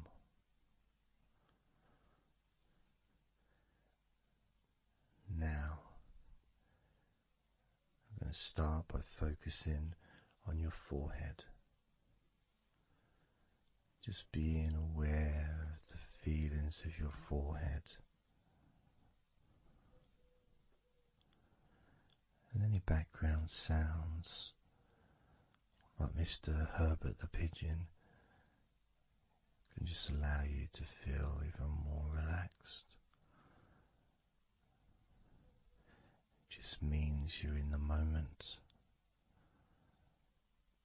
This isn't a sterile environment.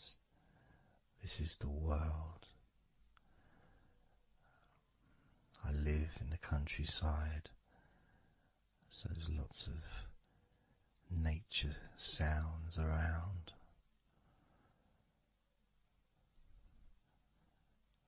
So as you focus on your forehead, just notice how it becomes even more relaxed as you focus only on my voice and that part of your body.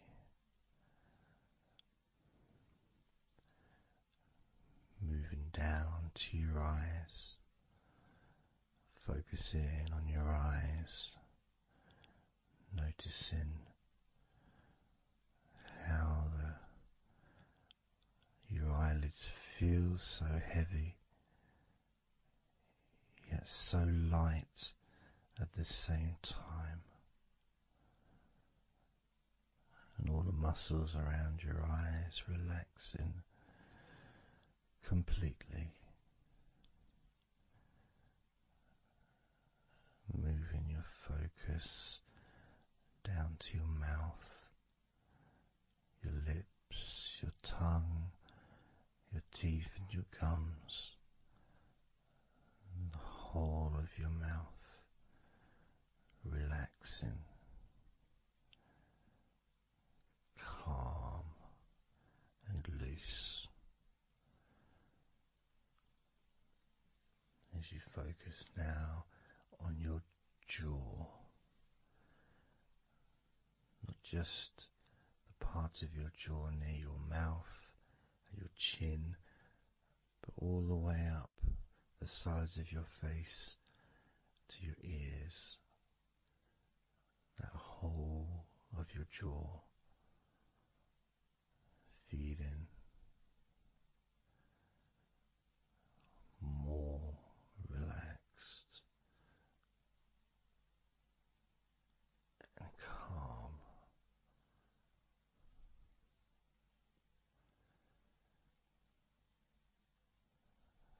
Focusing on your neck, the front of your neck and your throat, relaxing and loose and calm. The sides of your neck, the right and left side of your neck, relaxed and loose and calm.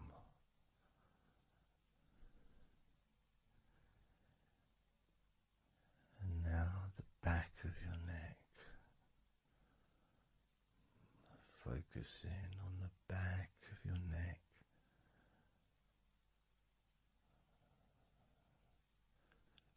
letting go of any tension that may have been there before, and enjoying that sense of increasing comfort and release that you can experience in the back of your neck.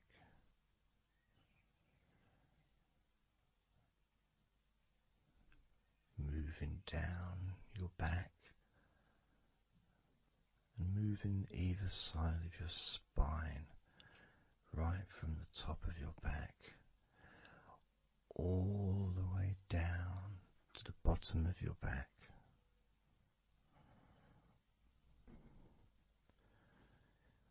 Down to your lower back.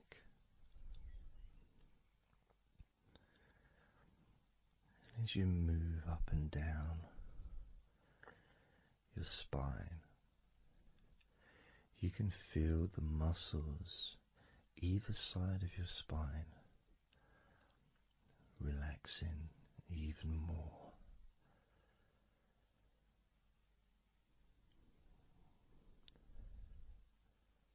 And as those muscles relax, that sense of comfort starts to spread outwards from your spine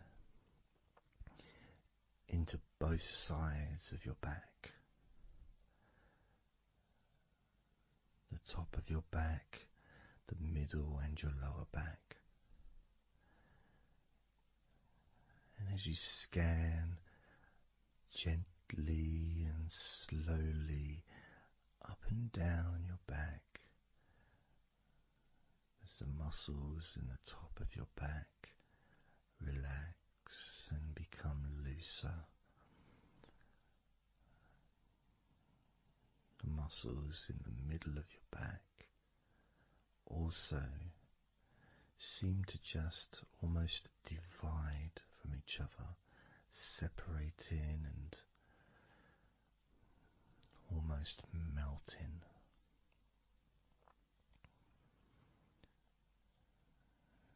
And in your lower back, there seems to be an extra special feeling of comfort that spreads into your hips. So down your lower back and into your hips,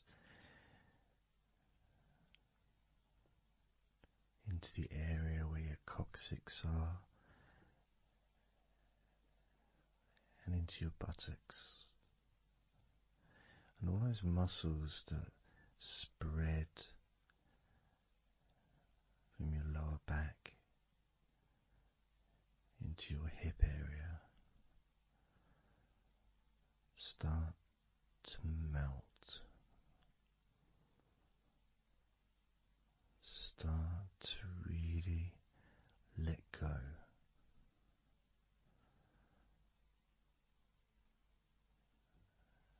And even though we're about to focus on your shoulders, your back and your spine will continue to let go. Continue to relax so calmly. And as you focus on your shoulders, you may notice that they're already feeling really loose. They're already feeling calm.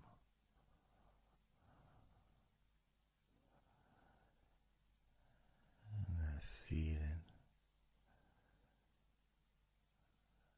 of those muscles that move from your neck into your shoulders.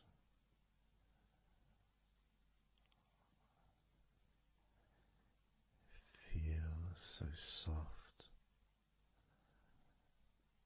and gentle, so smooth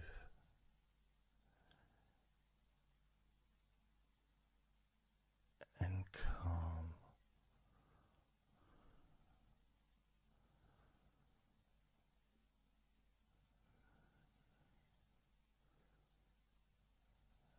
And the feeling in your shoulders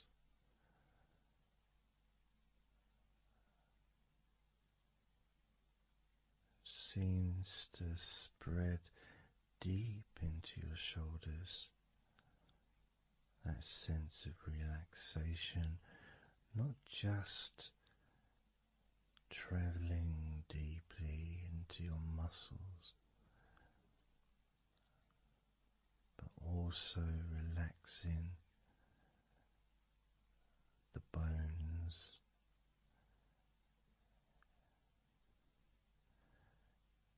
and moving all the way to underneath your arms,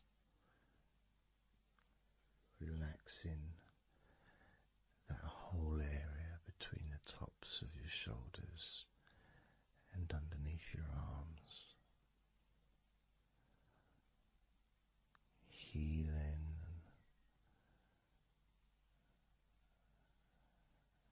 You feel so relaxed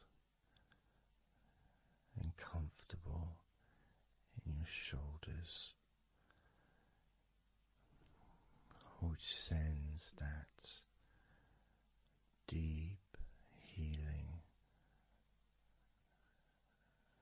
message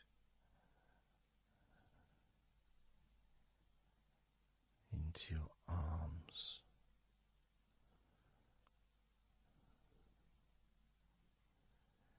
And you may feel almost as if your arms are not even there because they're so relaxed,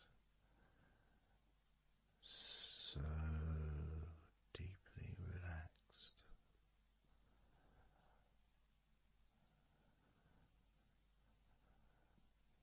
So, so calm.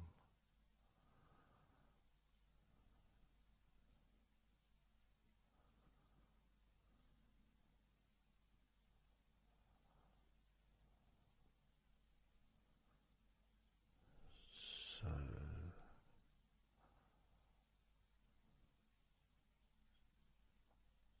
loose.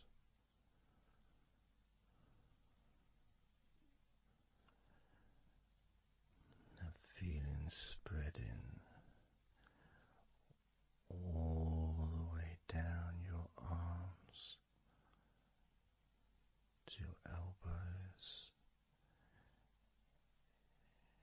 including your elbows.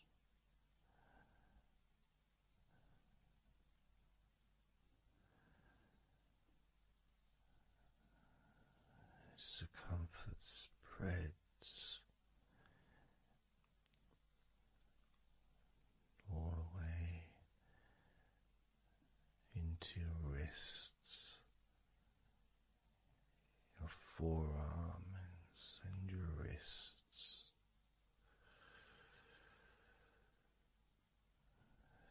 feeling so heavy,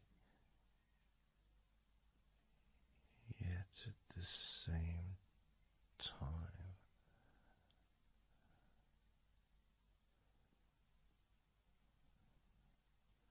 so light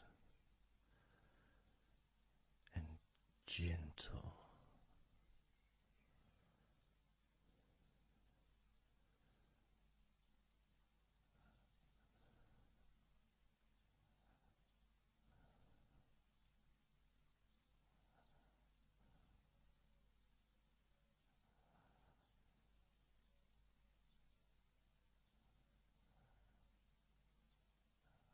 Focusing now on your hands,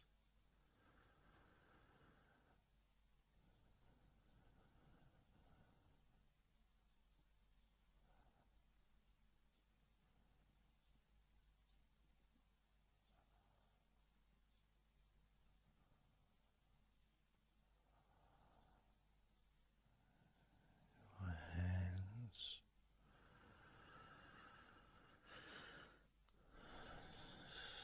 so peaceful in your hands.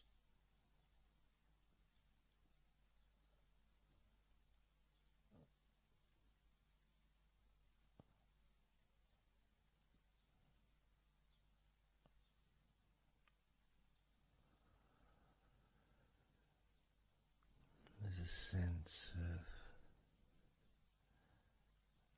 real peace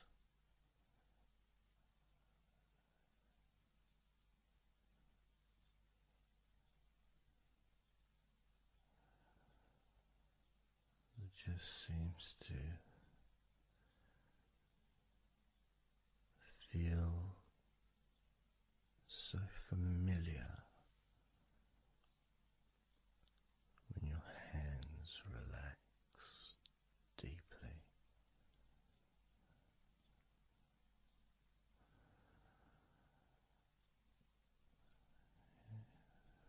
Feels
fingertips.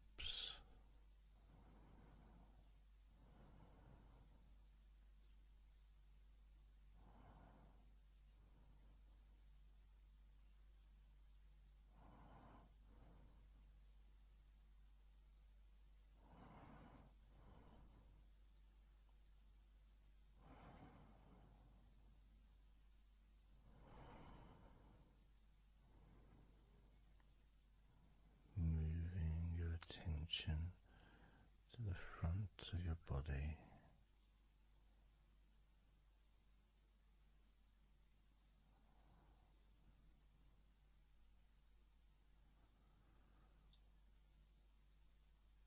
so comfortable.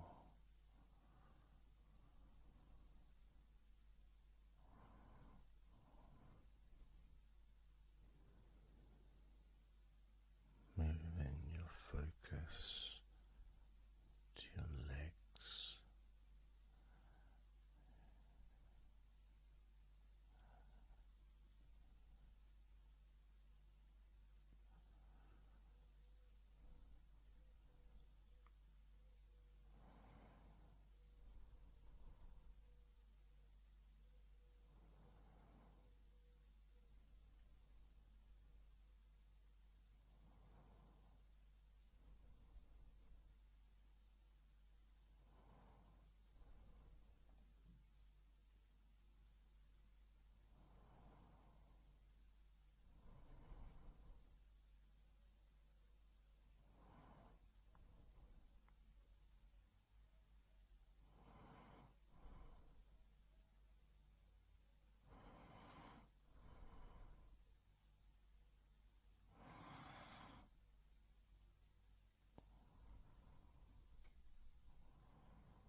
all those muscles in your thighs,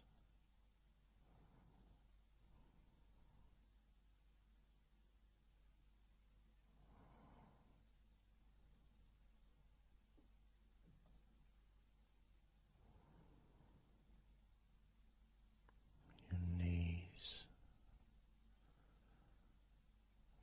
so relaxed.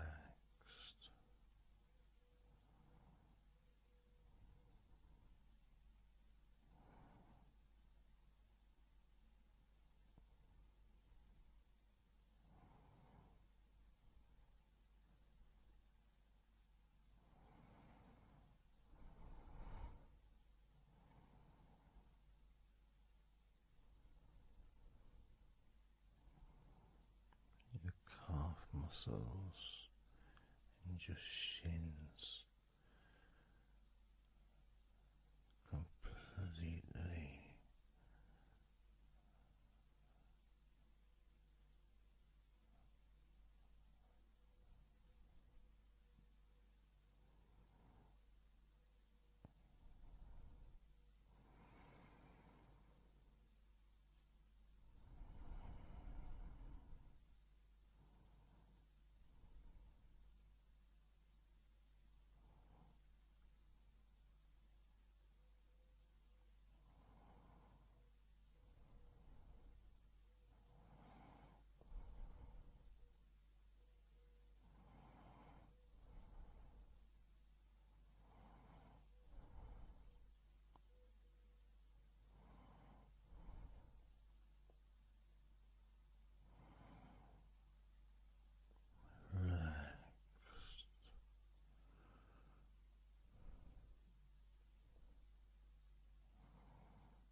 feeling in your feet.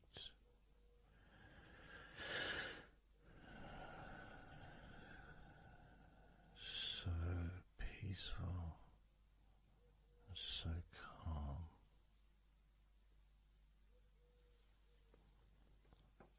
so peaceful,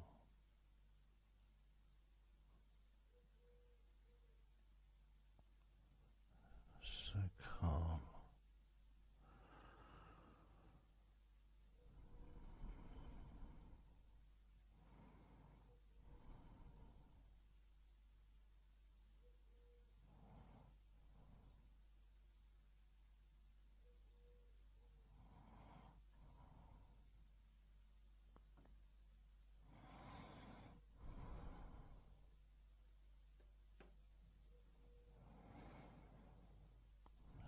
So peaceful,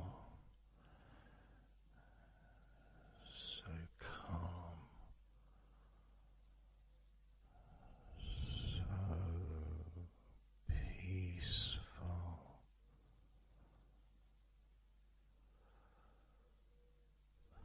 so relaxing,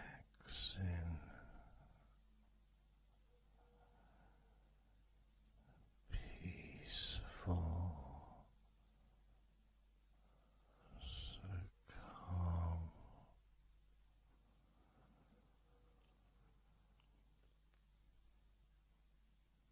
Allowing that deep relaxation to spread to your chest and your stomach. So relaxed.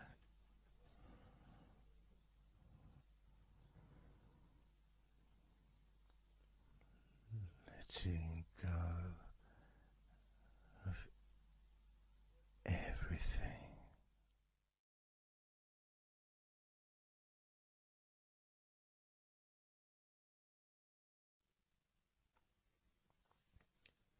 So I'm going to start counting down now from 20 down to 1.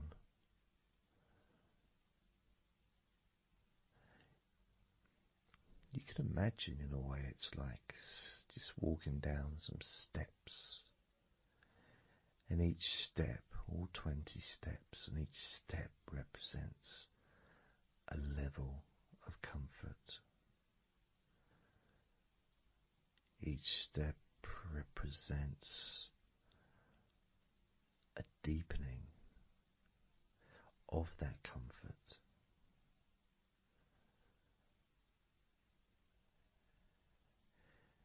And the further you walk down those steps, the deeper and more relaxed you feel.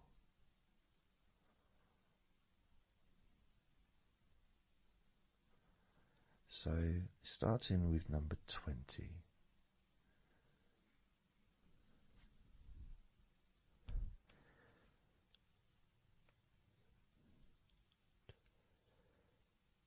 Twenty.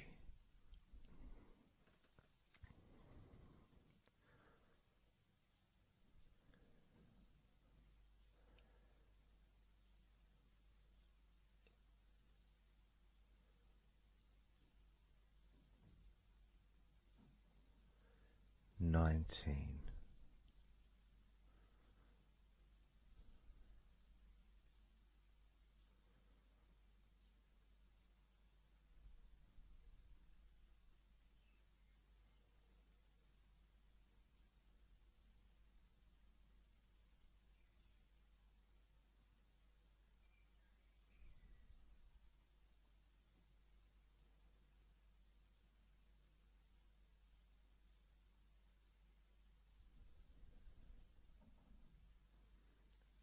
18.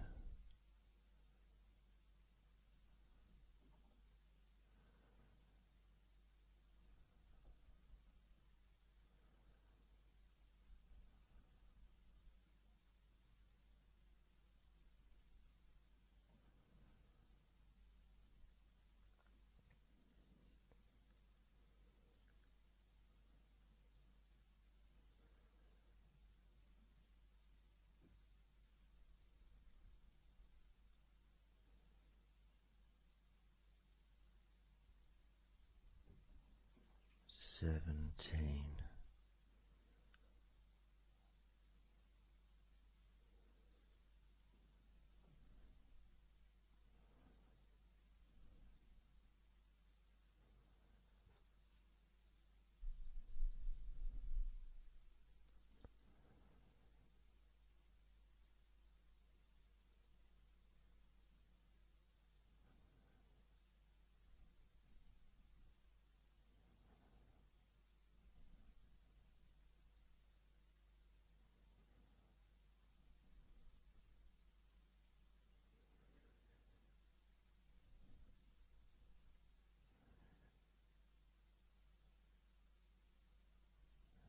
16.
15.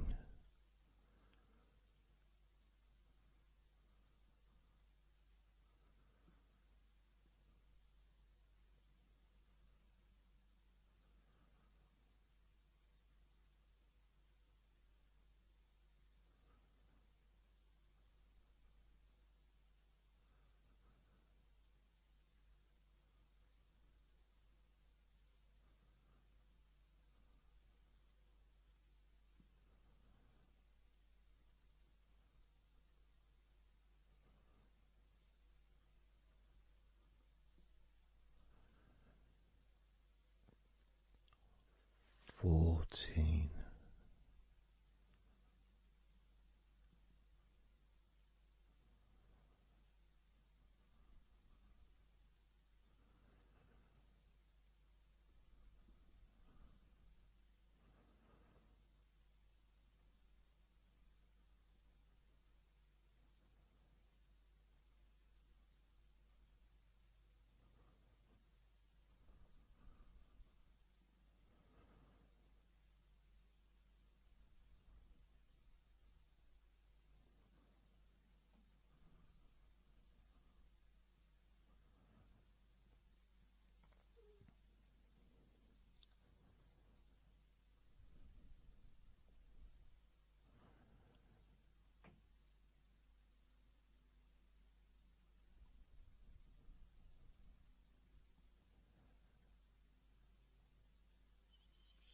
13.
12.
8.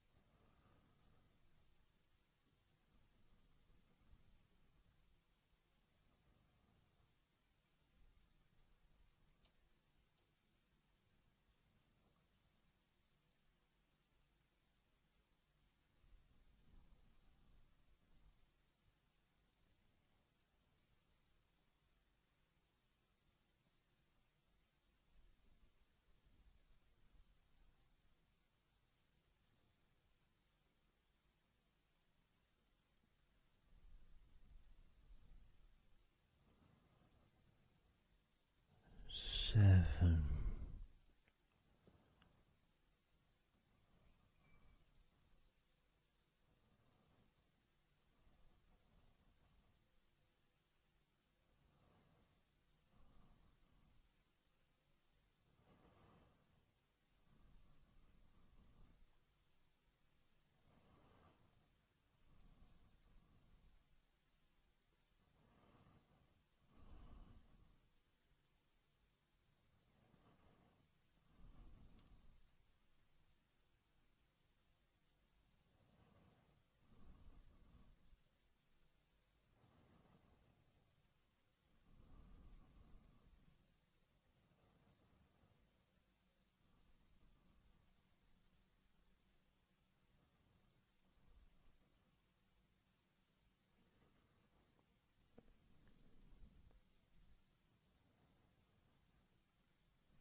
6.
4.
2.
1.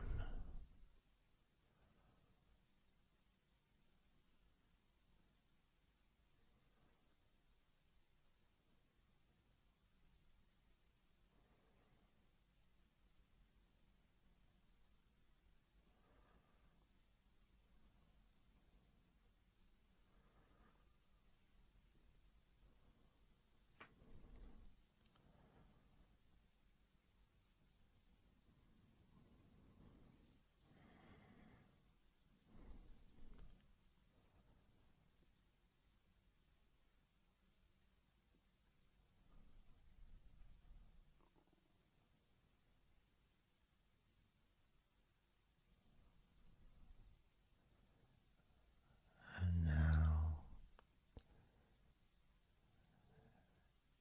as you focus on your eyes,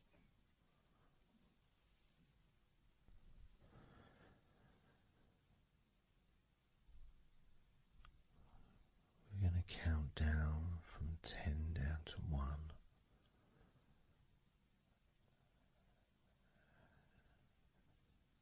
Focus in just on your eyes.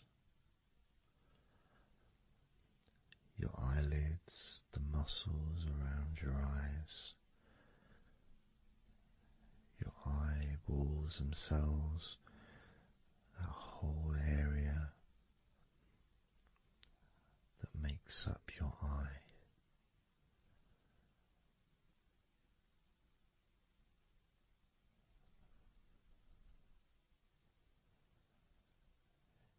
And as we count down from 10 down to 1,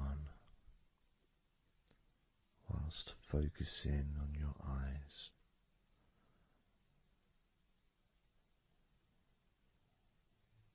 you will become twice as relaxed with each number counting down. And you may find that all you want to do is just drift off to sleep. And if that's what you want, then just allow yourself to do that.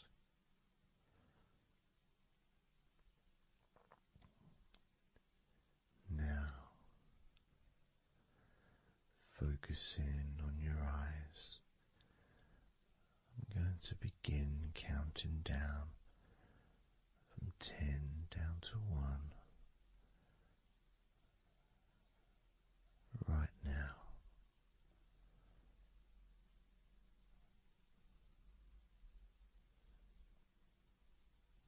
10.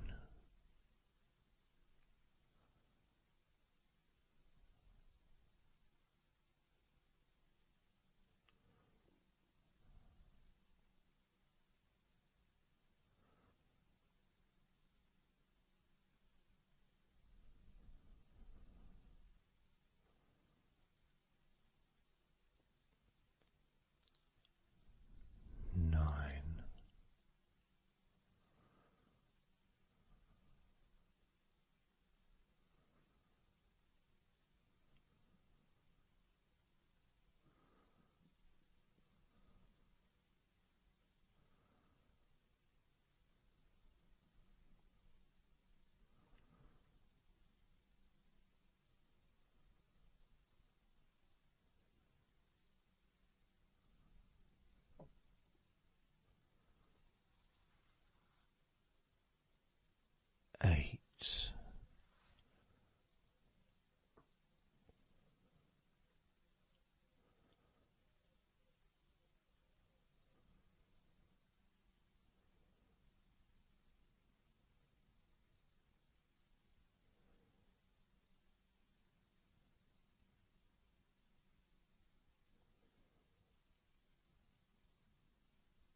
2.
1.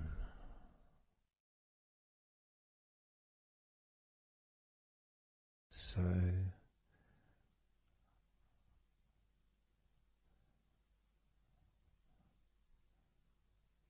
counting down from 10 to 1.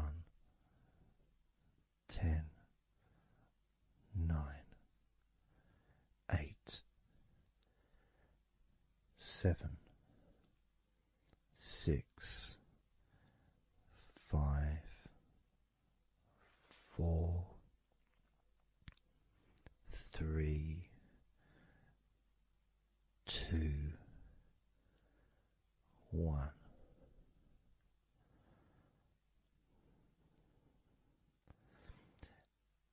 And maybe that was a bit too quick in order to relax. Maybe it's a bit too fast for you to notice the calming of your body. Maybe even a little bit of pressure there, like you're counting down from 10 to 1. What do you expect me to do, man? You expect me just to go all floppy just because you're counting down?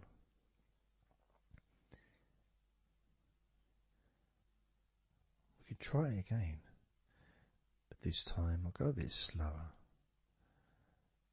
This time, as you focus on the whole of your body before we focus on your legs,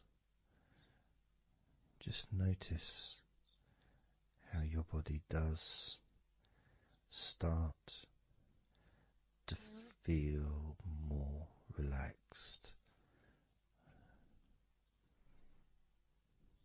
with every number that I count down. 10,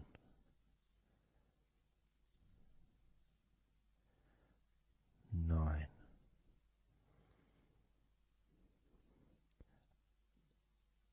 8,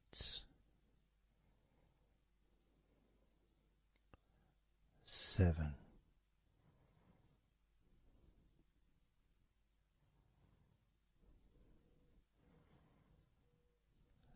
6,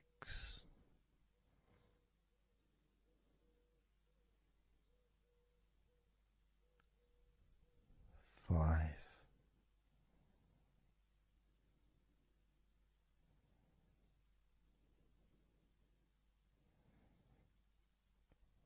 4,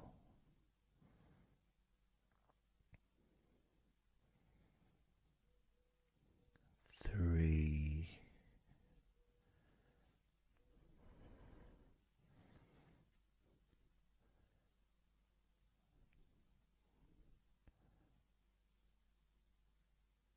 2, 1.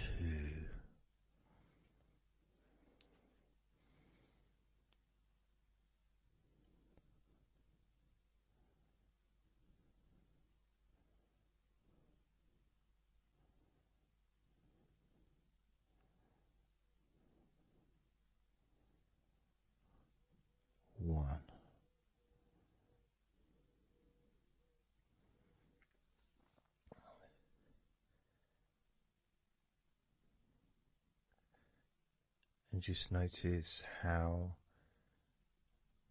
you feel generally, how your body feels.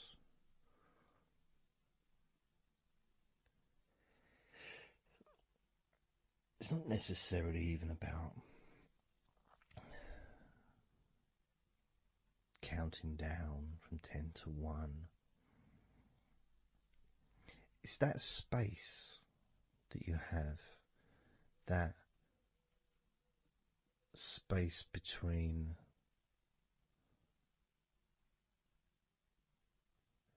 being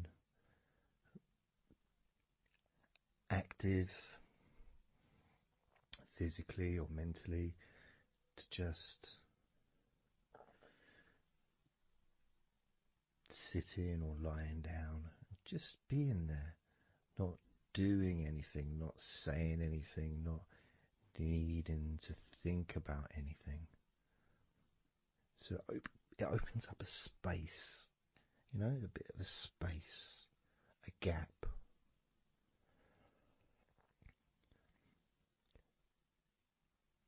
And the more I count down from 10 to 1, the bigger that gap becomes. So there's that gap of calmness, of comfort, relaxation.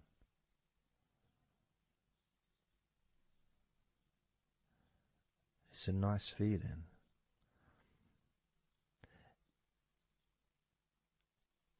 And it moves those stresses or discomforts physically or emotionally, moves them away.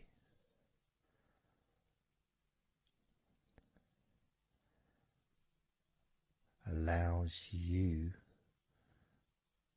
to just slow down. So I'm going to count again from 10 down to 1 and notice that gap widening. The gap. And as it widens, it's almost like the stress and attention falls into the gap.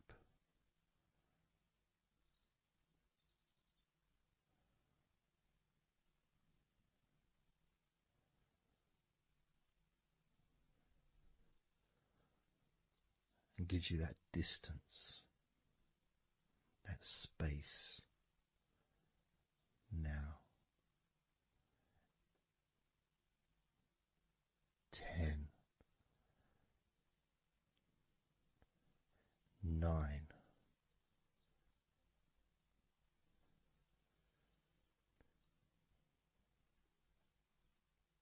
8,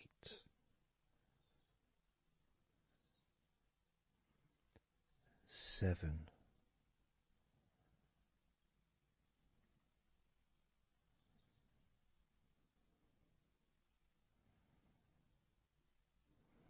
6,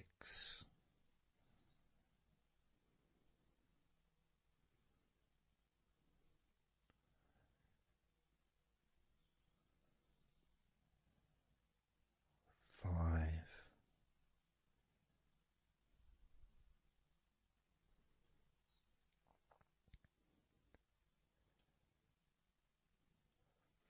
4,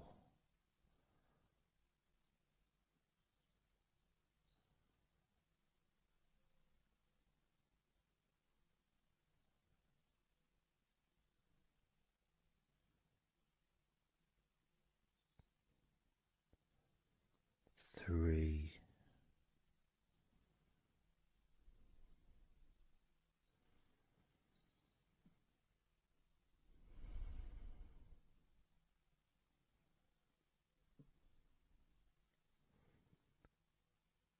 2, 1.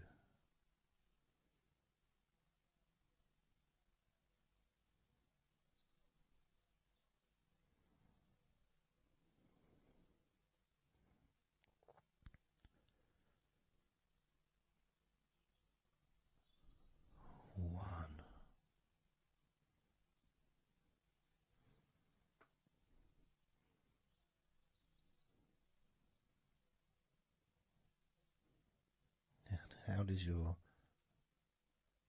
body feel now?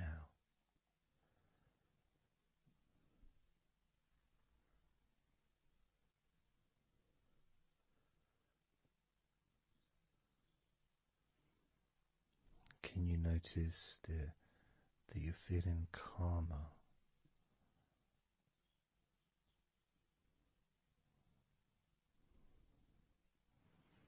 That you're feeling more relaxed?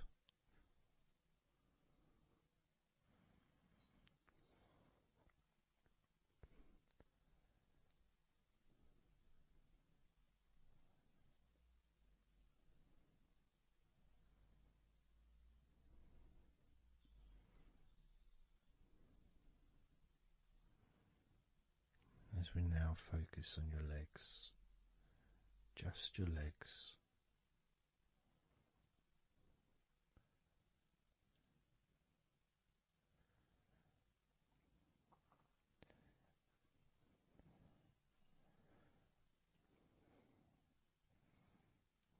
We're just going to start with focusing on your thighs.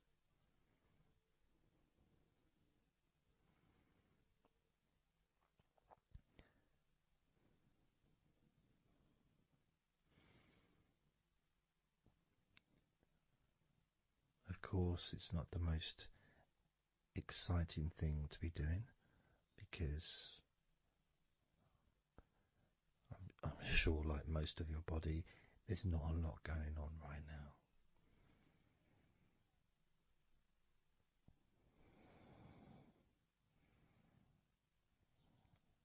Just focusing on the whole of your thighs,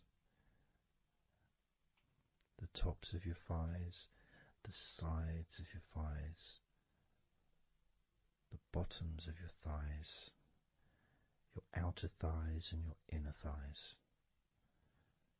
Basically, the whole of your thigh that leads into your hip and then goes down to your knee joint.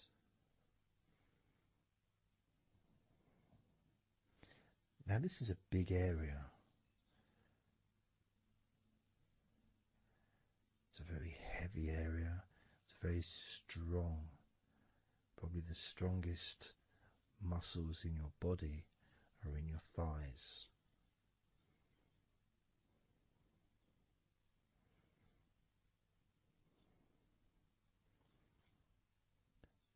But I don't think we perhaps give enough attention to our thighs.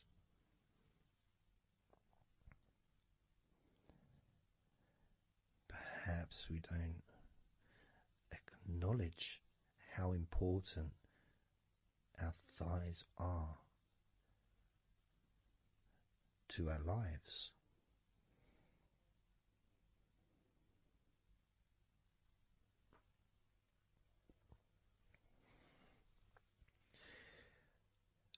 How much they actually do for us all through our lives.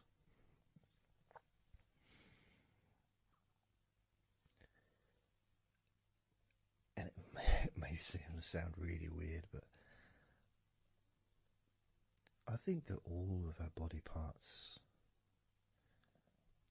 especially our thighs, need some TLC. A bit of love shown, a bit of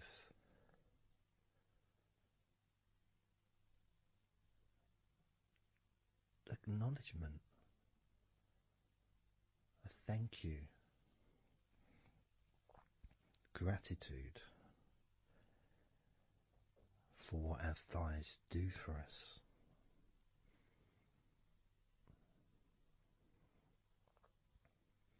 And I know this may sound a bit strange.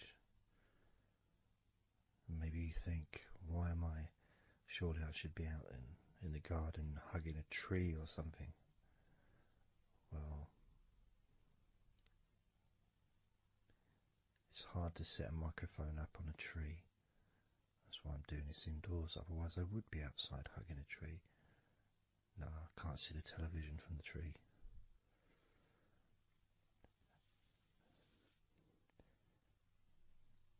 If you move down to your knees, again, such an important part. And I think we don't necessarily, I'll speak for myself here, I don't necessarily appreciate all that my knees do for me until I have a problem with my knee.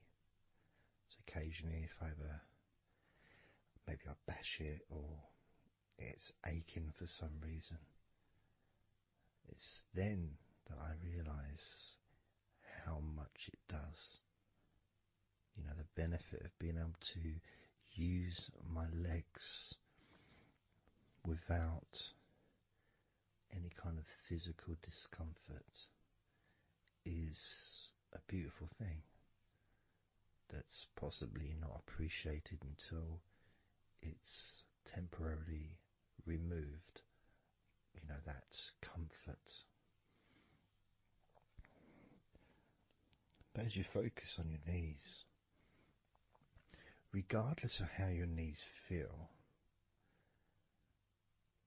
you can add that sense of gratitude and love to your knees for all that they do for you.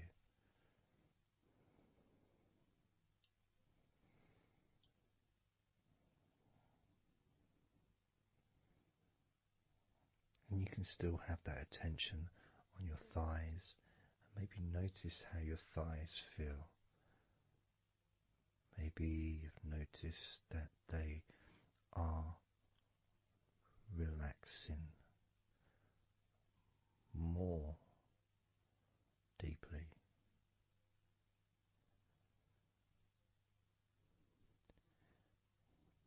As you focus now on the bottoms of your legs, your shins and your calf muscles, and the bones between your knees and your feet, incorporating of course your ankles. So important.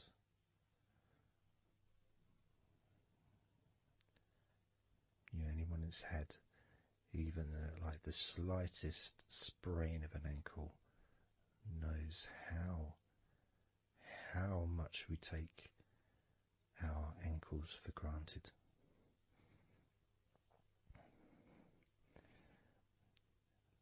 And it's kind of strange in a way when you think that,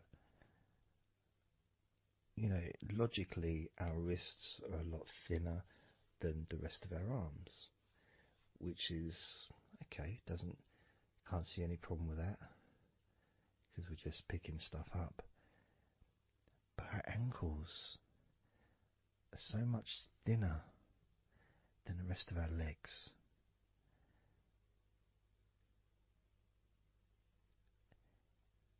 And from a physics perspective, or logical even, it doesn't really make sense that all this weight would ultimately be resting on your ankles, then leading to your feet. That thin area, thin bone, yet it does so much great work. Supports us, supports our body for a lifetime. Helps us to balance, helps you to get around and be mobile.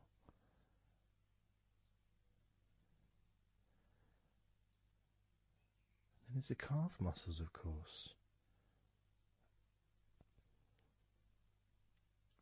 When I was younger, I couldn't see the point in calf muscles. It didn't seem to do anything. Okay, if I walked around on tiptoes, then my calf muscles get some work. But of course, that's not true. The calf muscles are being used whenever we use our legs.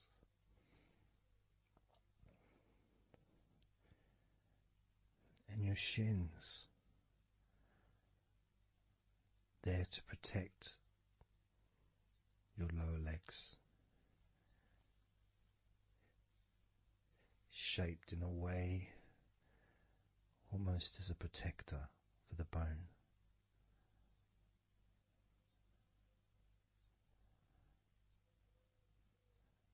Leading, of course, to your ankles and your feet. But we're not going to focus on your feet, we're just going to focus on the legs. And I realise that now that I've mentioned your feet, you're probably focusing on them anyway. So maybe I should focus on your feet a little bit. You can have them in your awareness, the same as you have your thighs in your awareness, even though we haven't been focusing on your thighs for a few minutes. We've been focusing on your ankles,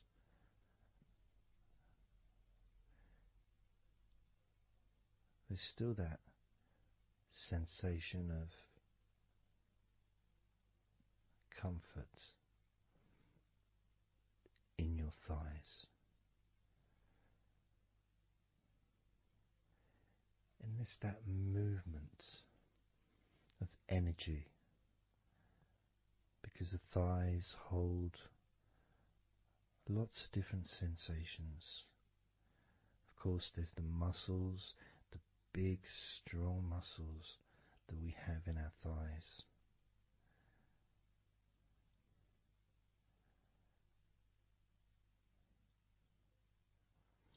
But the skin on the outside of the thighs, as in the outside of all of our body, can be very sensitive.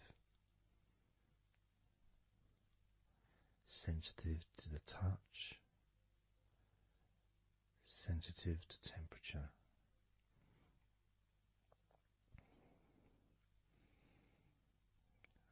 And inside your thighs, the bones, there's the muscle, there's the blood vessels, the arteries. So all this stuff is inside your thighs. And I guess sometimes it'd be nice if you could actually put your fingers inside your thighs and massage. So you can massage on the outside, of course, but to be able to get deep into the muscles and to be able to just massage inside your thighs, massaging the bones of your leg, massaging all the veins and just gently healing your thighs. And you could move down, massaging inside your knees, just massaging those bones, but with healing fingertips, spreading that healing energy deep into the joints of your knees.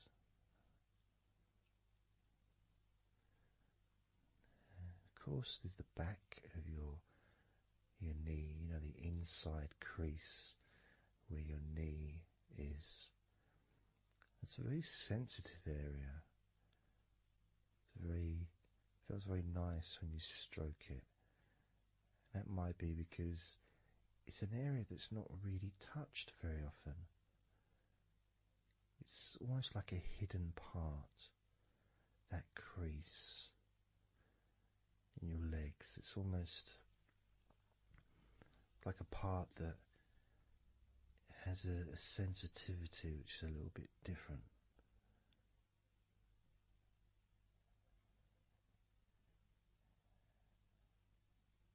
Of course, it's protected by your legs.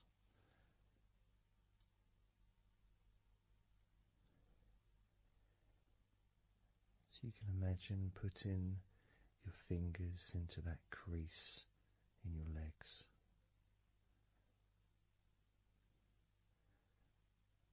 That fold in between your legs, you can just massage with your fingertips.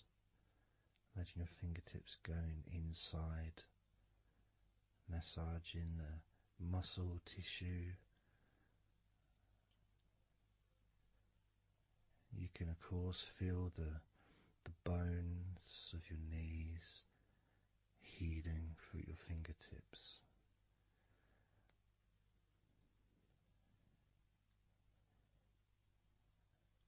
And then as you go down to your calf muscles, now that's a part I'd like to be able to really put my fingertips deep inside my calf muscles, massaging every single tissue of that muscle, healing every part.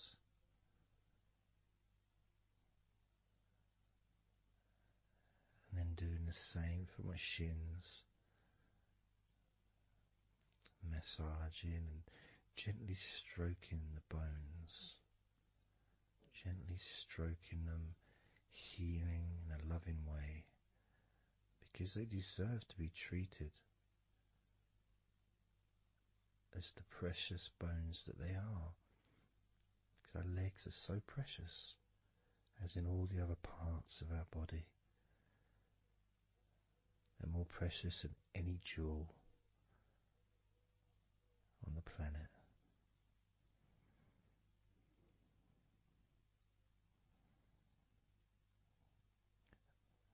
And when you start to think about your legs in this way, it can change your perspective. It might sound a bit silly to start with, the idea of having love for your legs, showing appreciation for your thighs, wanting to be able to put your hands in your thighs and massage the muscles and the bones, and to get your fingers deep in there, releasing all tension, just to show how much you care about your legs, how much you care for what your legs do for you regularly. Your knees, your calves, your ankles, the strength of your ankles, considering how thin they are compared to the rest of your legs, especially your thighs. Yet they're so strong, so flexible, absolutely amazing things your ankles are. Truly a gift because of what they do for you.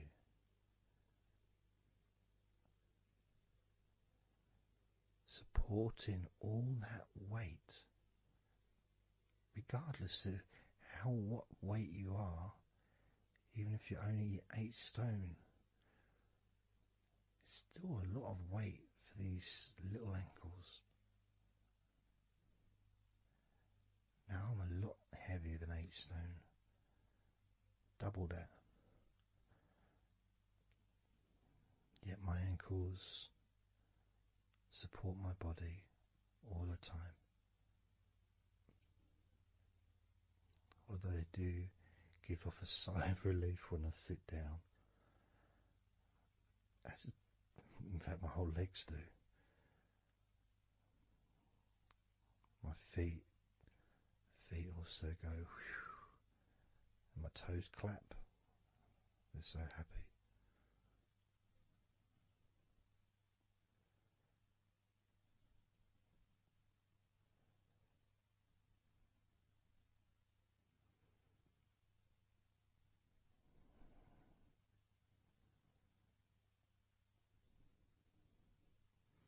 Your legs really are amazing. And I know that talking about your legs is probably possibly among the most boring things you've ever heard anyone say, possibly. But boring or not, everything I said is true. Your legs are amazing.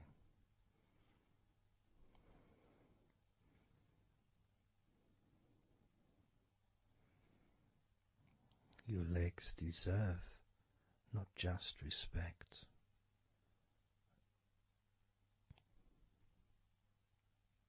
they deserve to relax deeply.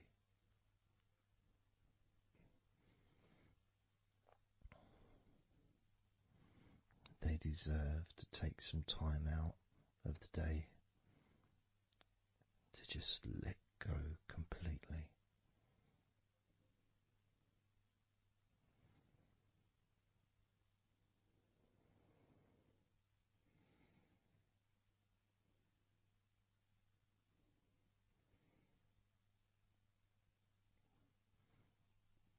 Your legs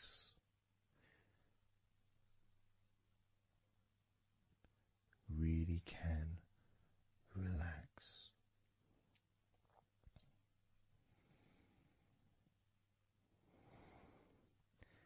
And because the legs are such a very important part of your body, when you relax your legs, the rest of your body also naturally follows in that journey of comfort.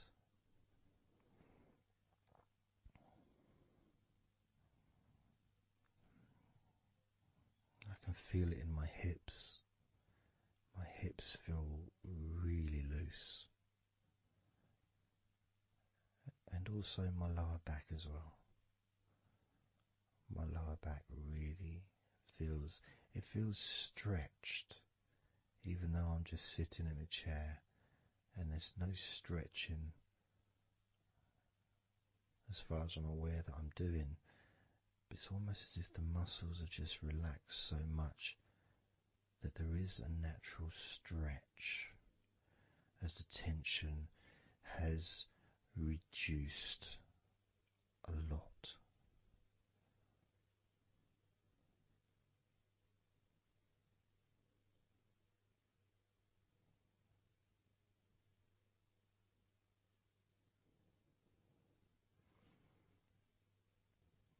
And I'm now going to count down from 10 down to 1. And you can continue to feel wonderfully relaxed. 10, 9, 8, 7, 6, 5, 4, 3, 2, 1.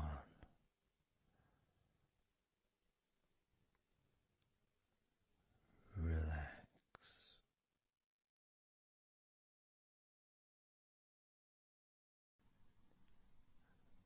So I'm just going to count down from 5 down to 1. And as I count down, if you just focus on the numbers, just the numbers, counting down, and notice how you feel in this moment as you hear the numbers counting down, knowing that those numbers counting down represent you feeling calmer, not just in your body but also relaxing your mind. And just notice how you feel.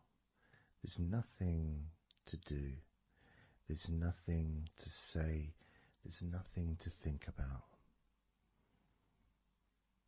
Starting with number 5.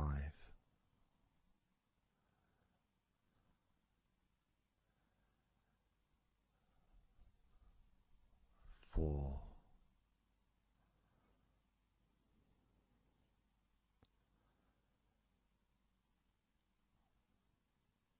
3.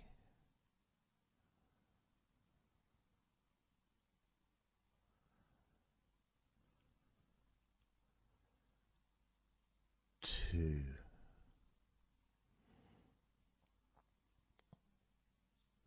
1.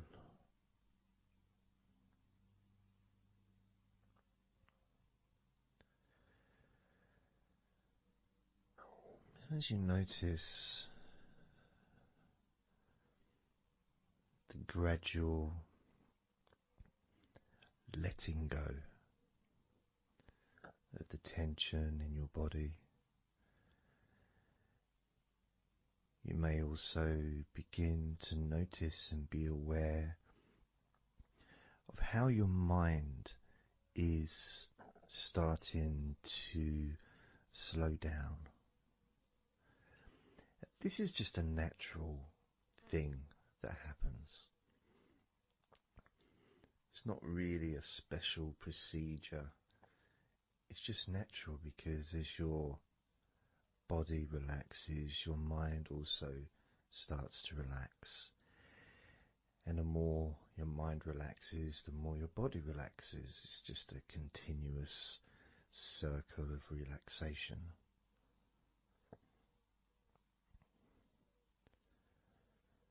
And there's that calmness that comes from relative quietness.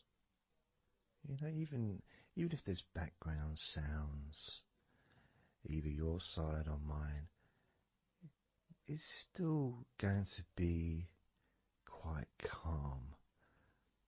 You know, you haven't got the television on, there's no music in the background unless you're listening to the recording with music, of course. You're very likely not going to be sitting in a room with other people. Of course you might be, but generally it's more ideal if you can do this on your own. So no distractions.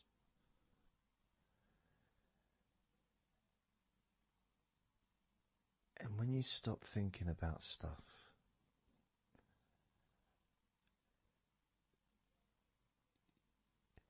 relaxation automatically rises. A sense of comfort starts to grow. And without trying to build it up into something fantastical or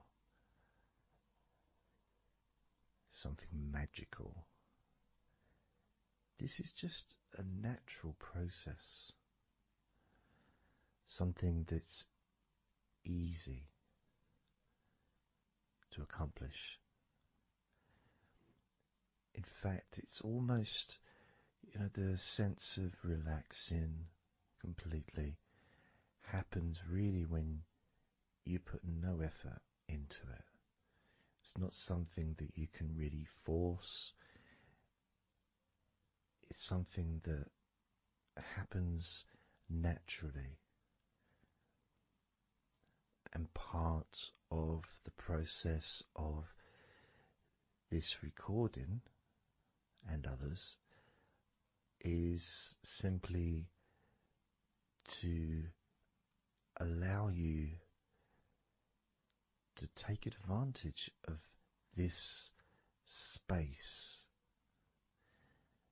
this time, to just let go, to just be here, to be in tune with how you feel.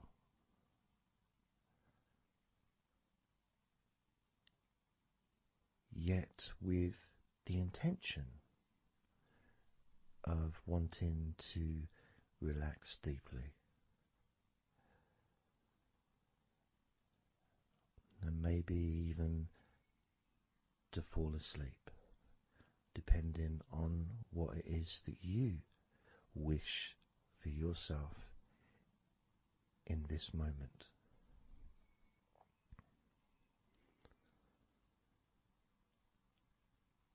As we know, relaxing is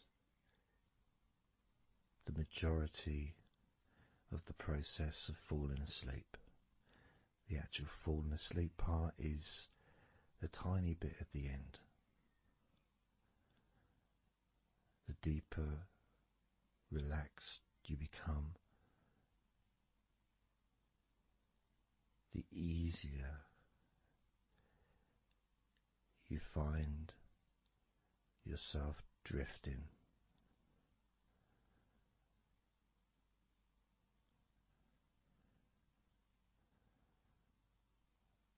But you can also, if you choose, stay focused on my voice and really enjoy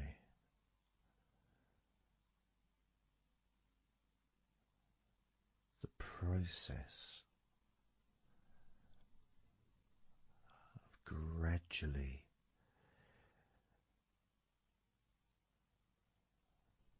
relaxing each muscle in your body effortlessly,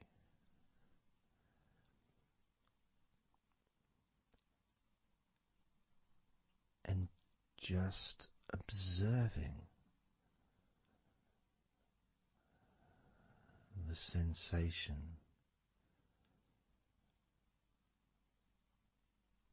of letting go.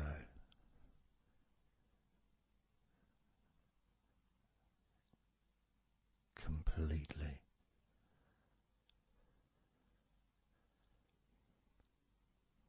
This time I'm going to count from 6 down to 1.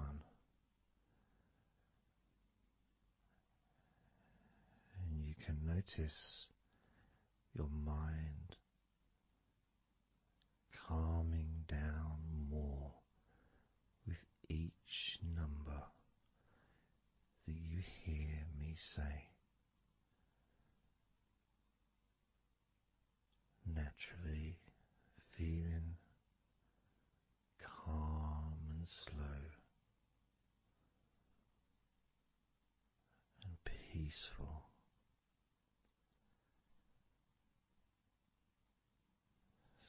6.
2.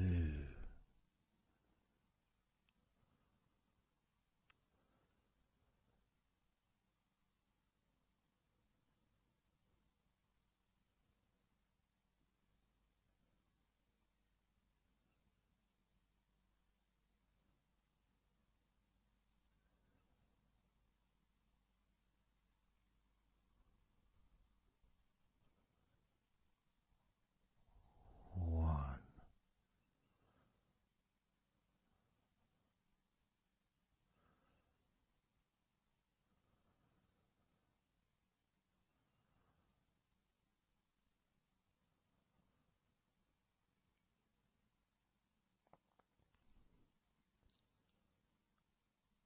Being aware of how your mind has slowed right down, sink in deeply into relaxation.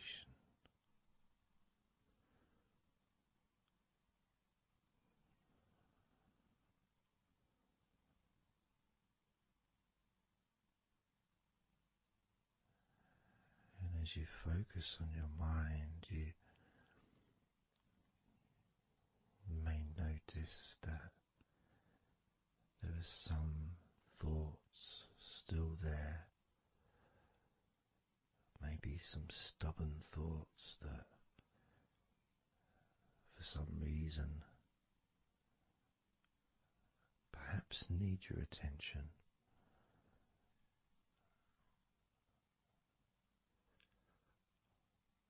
So what you can do is send love to those thoughts. Sprinkle those thoughts with love, like little petals from a flower. Just sprinkle it over them. Petals filled with love towards those thoughts, to let those thoughts know that you're not abandoning them. You just need them. You require them to just calm down, slow down, quiet down for now.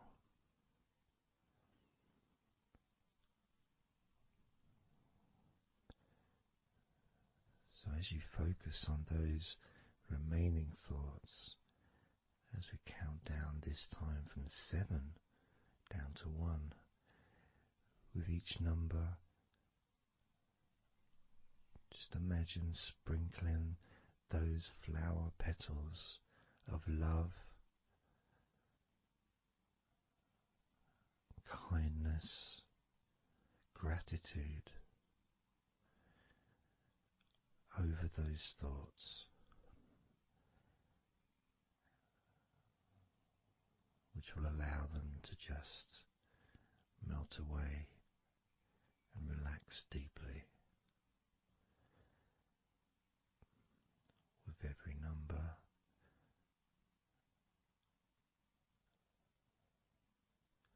those thoughts will become more and more relaxed,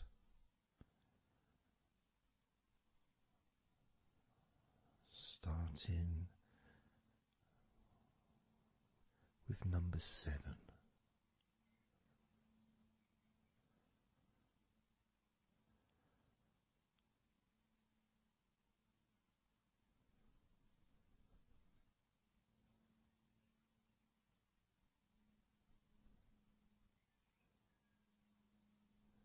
6. 5.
as you now notice how relaxed you're feeling in your body.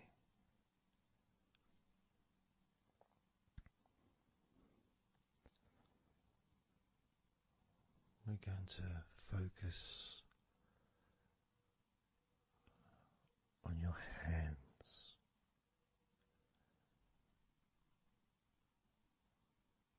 Because the more relaxed your hands are, the more relaxed your body and mind are.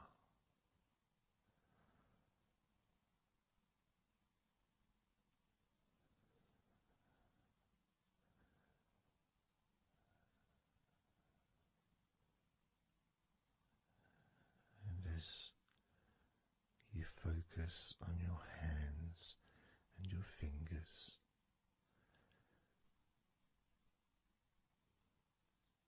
there's nothing needed to be done. There's no clenching of fists or tensing the fingers or anything like that.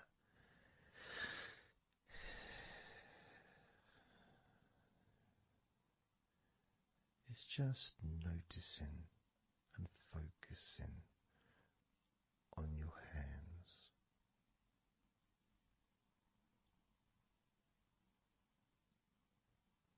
Noticing how they feel.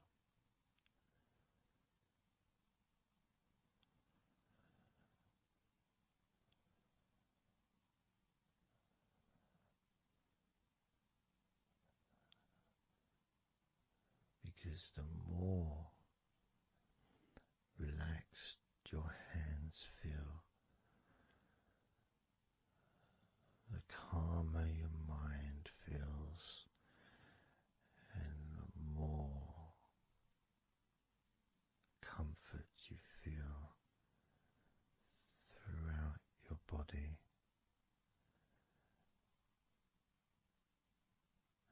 And you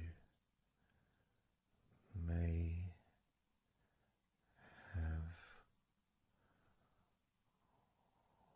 already noticed that your mind is starting to drift.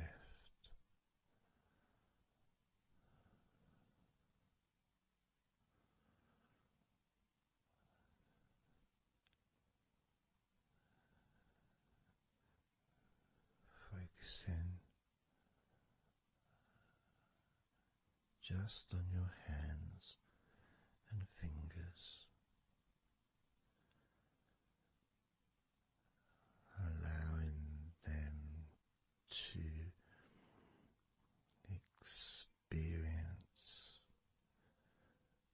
a real deepening of that relaxation in your hands and fingers.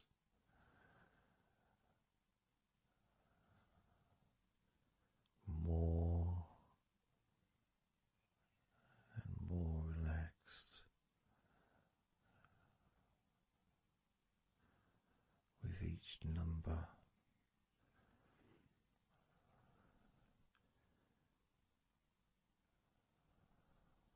From 8 down to 1.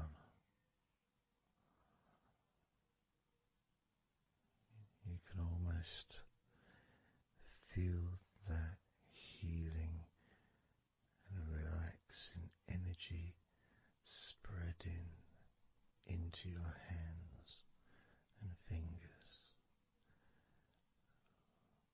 becoming even more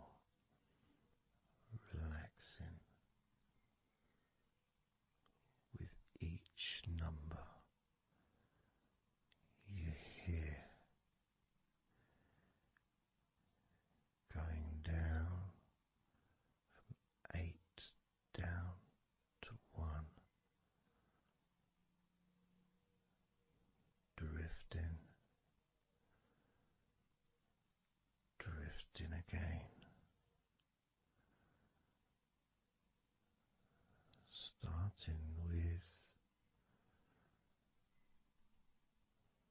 number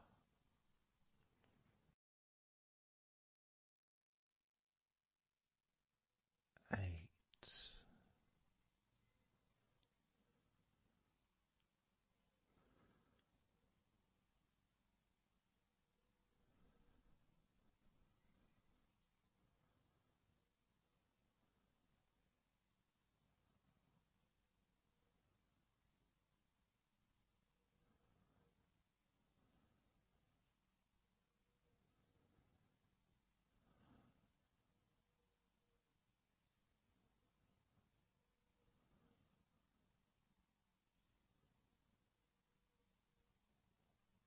7.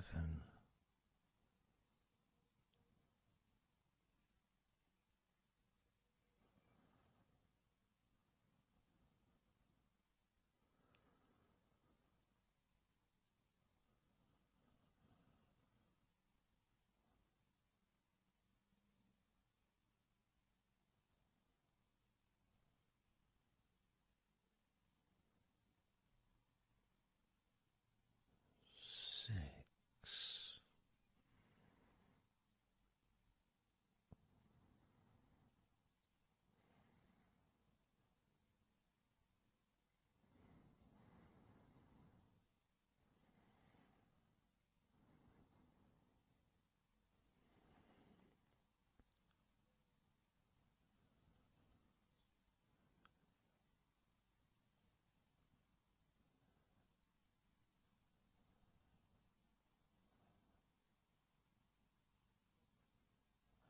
5.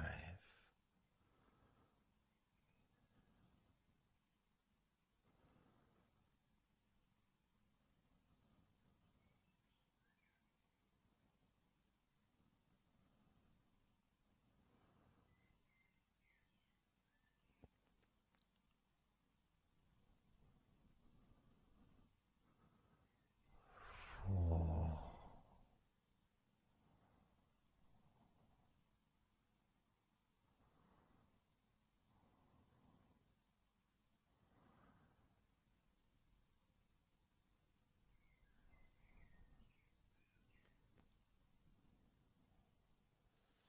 3.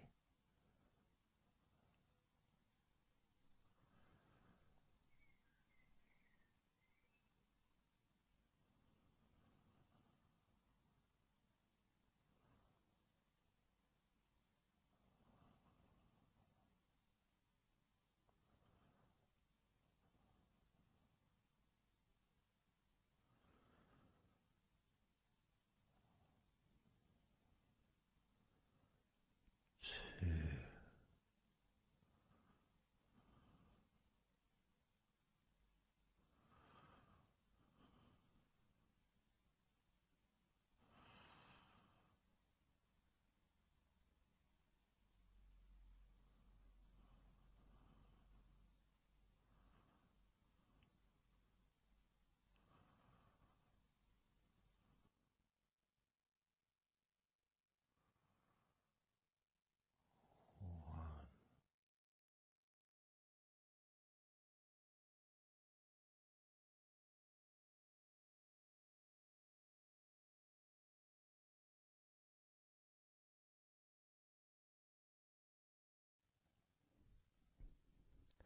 Just being here now. Nothing to think about, nothing to do, nothing to say, and everything just feels calmer.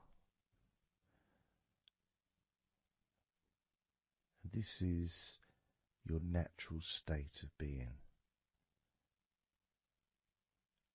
This is how you just normally feel when you take away all of that other stuff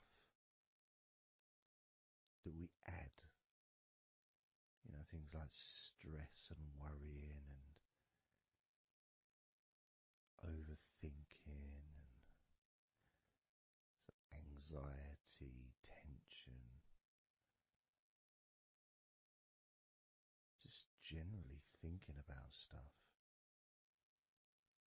take that away, which is what we're doing now,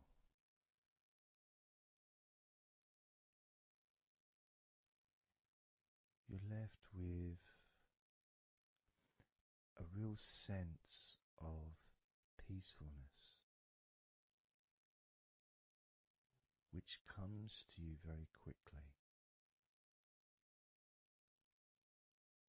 Because ultimately, it's just a feeling.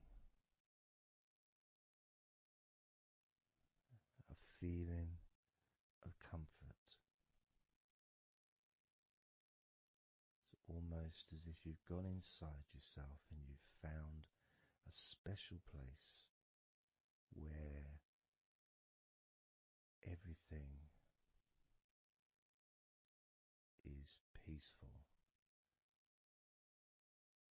A place where you can feel relaxed and your natural sense of comfort. A place where you can be you.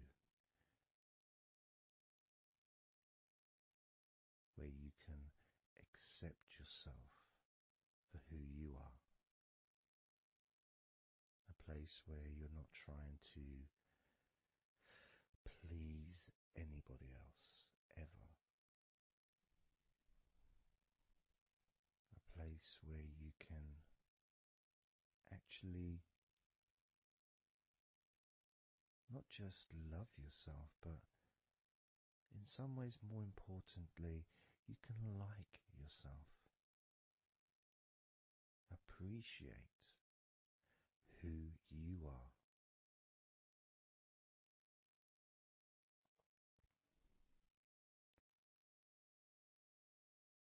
And that sense of gratitude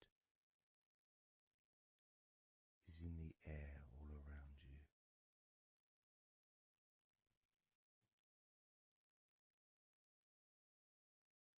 And that's also a place where you can actually feel the healing energy soaking into your body.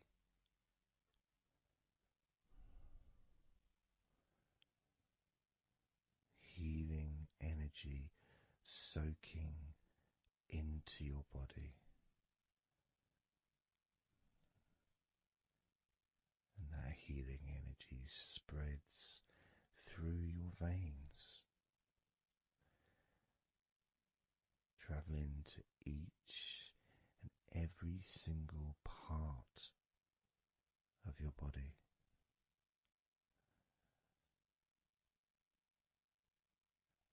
And you start to realize that actually that healing energy has not just entered into your brain, it's become part of your brain. And that spinal fluid is now mixed with healing energy.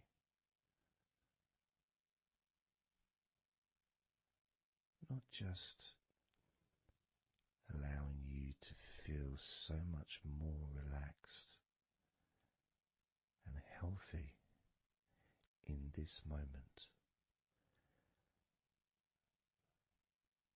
but also you start to realize that actually what's happening now with that healing, relaxing energy spreading through your body is actually changing your life.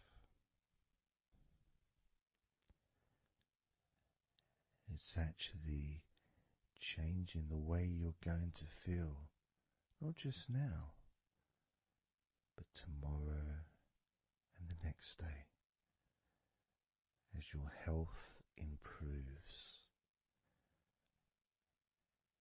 Not just your physical health, but your mental health.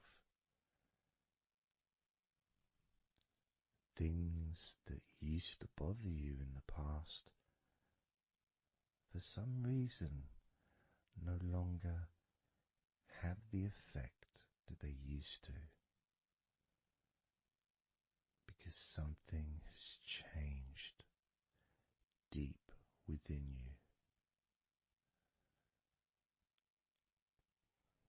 Maybe things that used to cause you to feel anger no longer have that power to control you the way they seemed to be able to before. As you realize that you're the one who decides what affects you. You're the one who decides to feel relaxed and calm when you choose to enjoy noticing these natural developments of healing continuing to grow and improve your life day by day.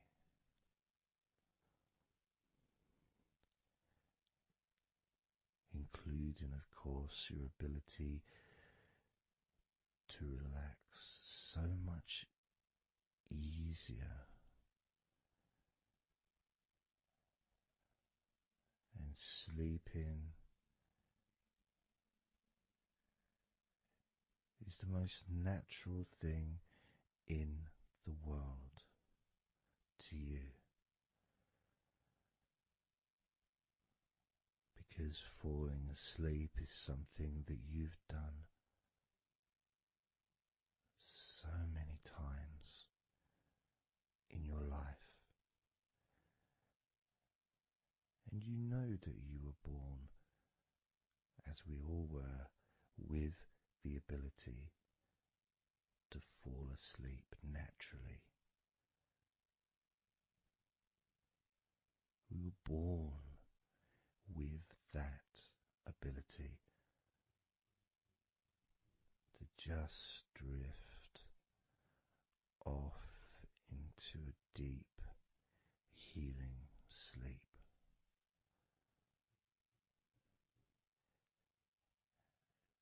Even when we're kids, sometimes we'll fall asleep when we don't even want to.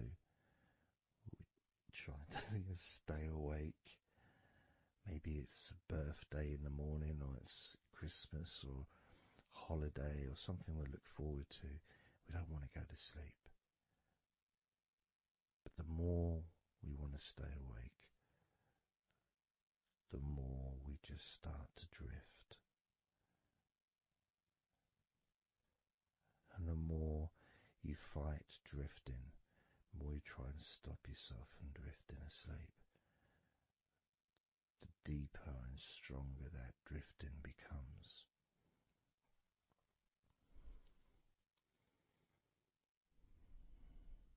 Because we're born not just with the need to relax deeply and to naturally fall asleep, but it's our birthright. It's part of our DNA.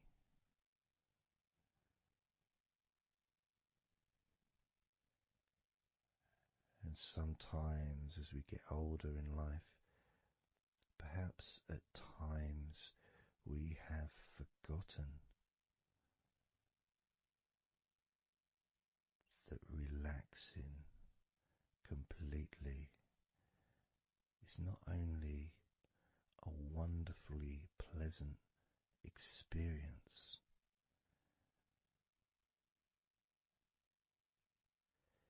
it's also really easy.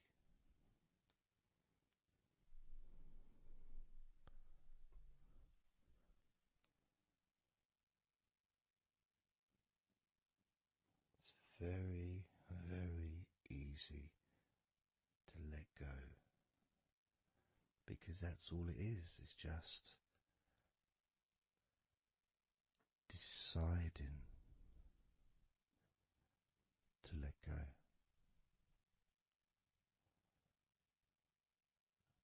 And when you press the play button on my recordings, you have given permission for my voice to relax you. When you press that play button, you have given me permission for my words to affect you in a positive, only a positive way, opening up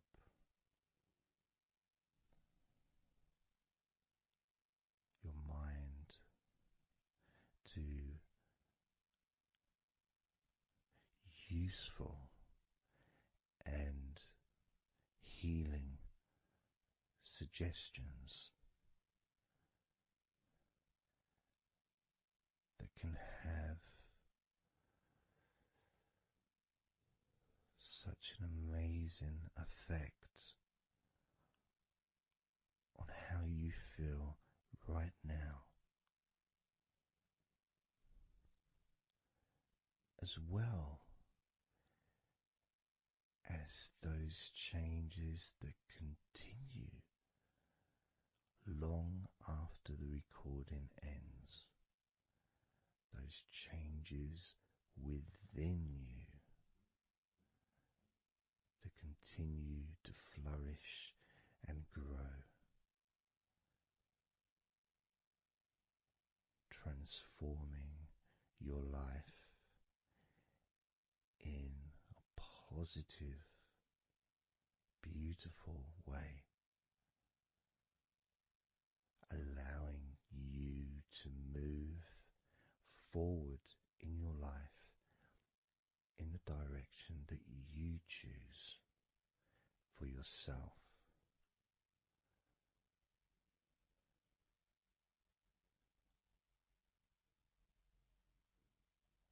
And this feeling that you can experience of safety, comfort, calmness,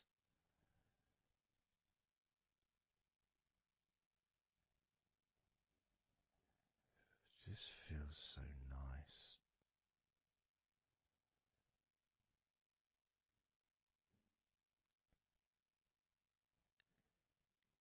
It's such a healthy place to be.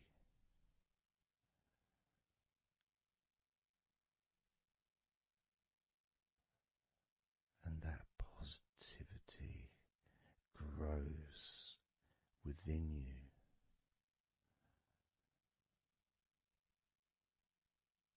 Each and every day, moving forward, you're going to find that you're more relaxed physically and in your mind is more relaxed. And it's not that you're thinking slower,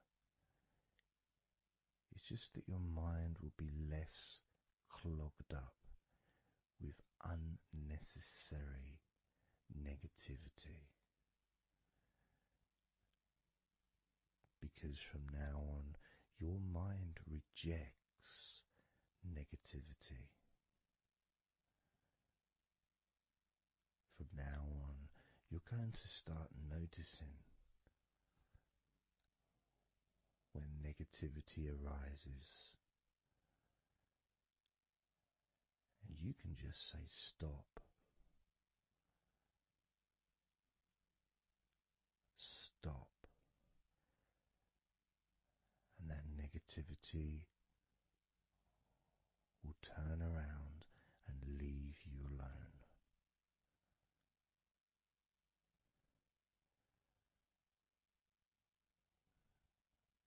stop,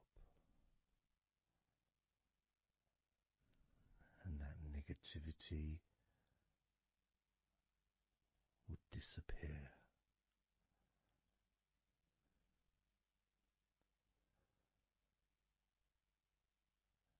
And as you notice that you feel way more relaxed than you probably expected,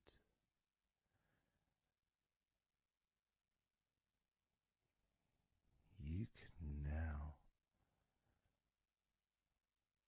congratulate yourself because you're the person that has done this. You are the one that has opened your mind up to the simple facts that you can feel more relaxed in your body and in your mind.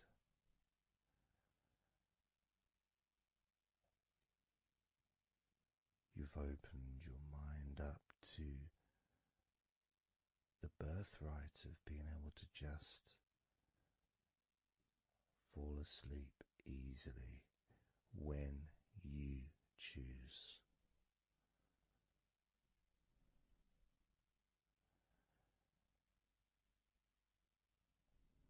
And that's a nice feeling, don't you think? It feels nice, doesn't it? To feel calm, with all that healing energy spreading through your body and your mind.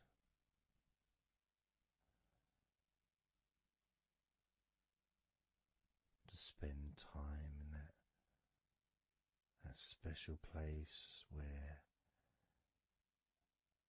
negativity can no longer enter.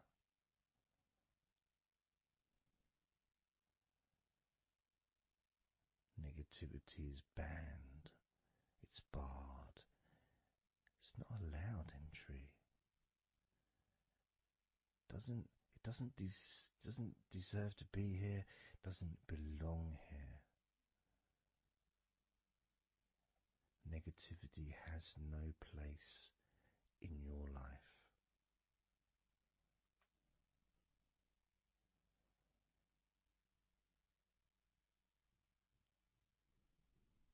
Which makes room for more comfort, more healing, more relaxation, more peace.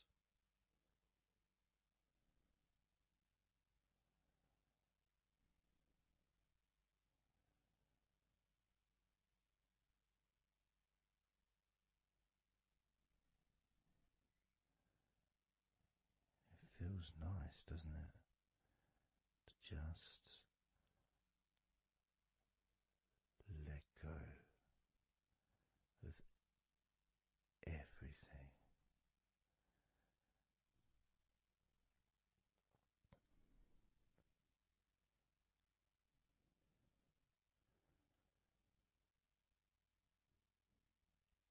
And I'm going to count down now from 20 down to 1. You can continue to relax. If you choose, you can drift to sleep. With every number you hear me say, you can feel twice as relaxed. Or if you choose, you can feel twice as sleepy.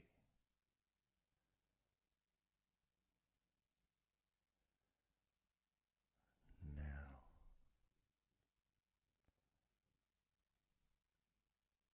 20.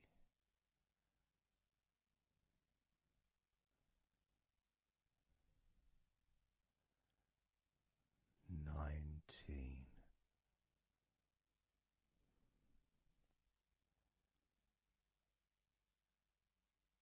18. 17,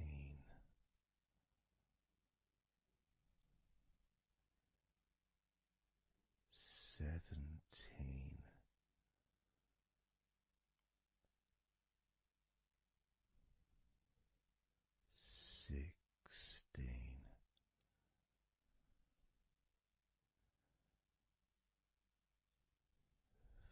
15,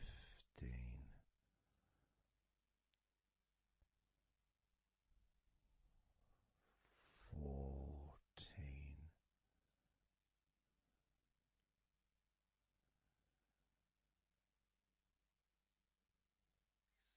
13,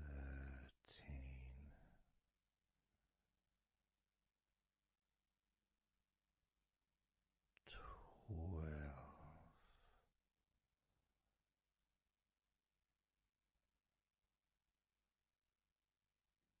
11,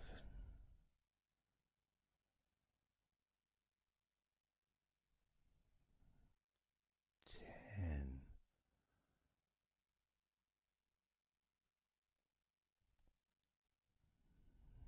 9,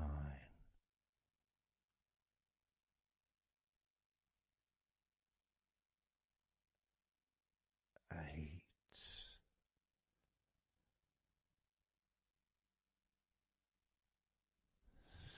7,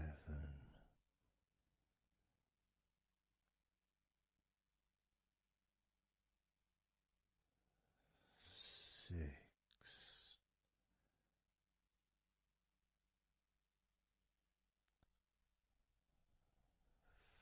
5,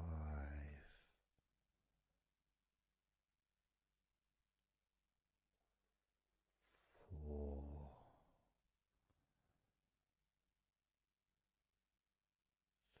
3,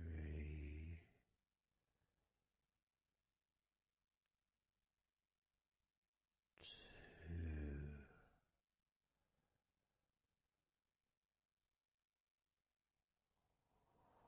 1.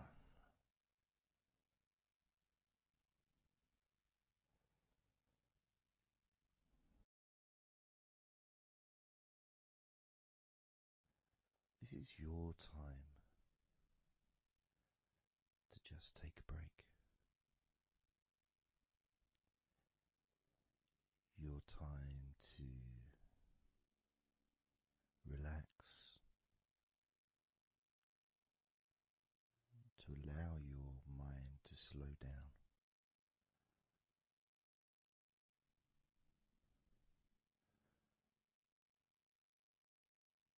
to give yourself permission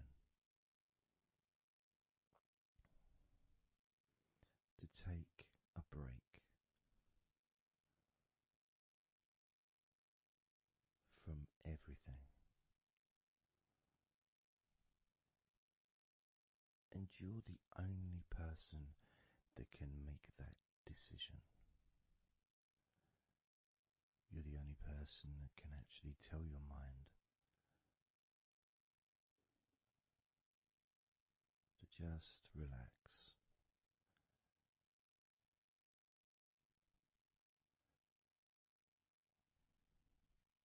to just take some time off,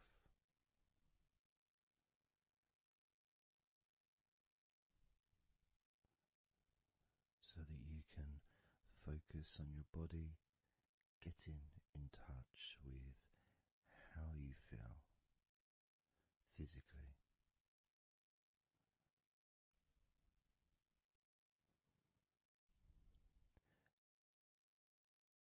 And in the process of this body scan, where you focus on different parts of your body,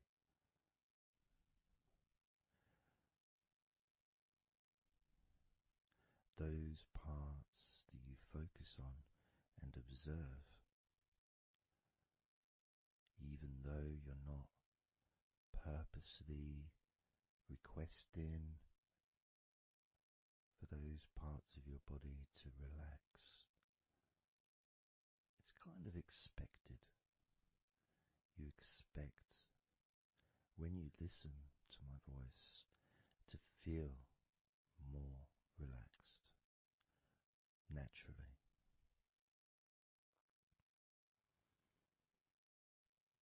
Because when you're listening to me, your attention is focused on my words,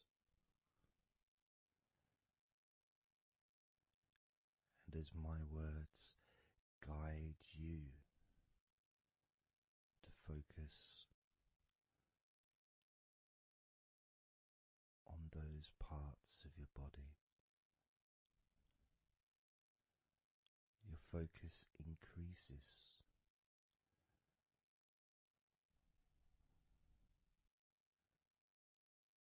which actually calms your mind.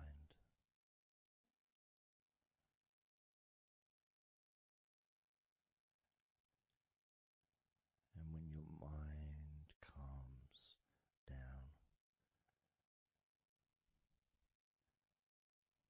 your body relaxes.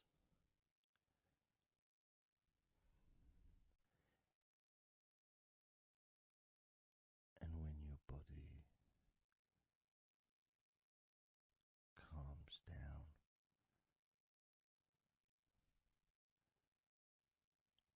your mind relaxes.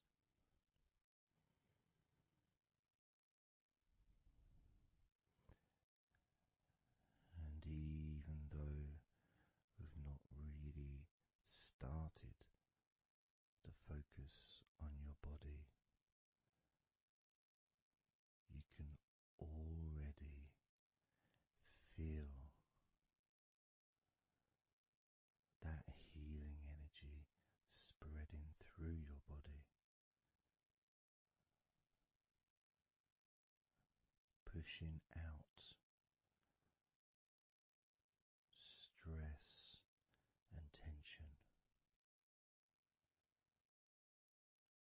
healing all the parts of your body, including your skin, your bones, your blood, all of your organs inside your body, all of the muscles, all of the fat, all of everything. Every hair on your body is filled with that healing energy.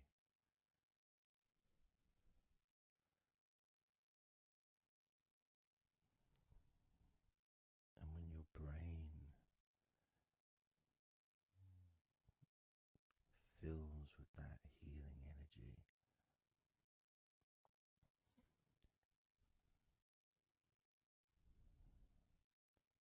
the feeling of comfort and relaxation increases.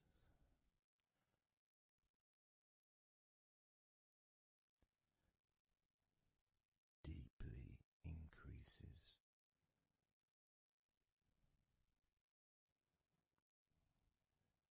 In a way that your mind starts to feel perhaps a bit drowsy,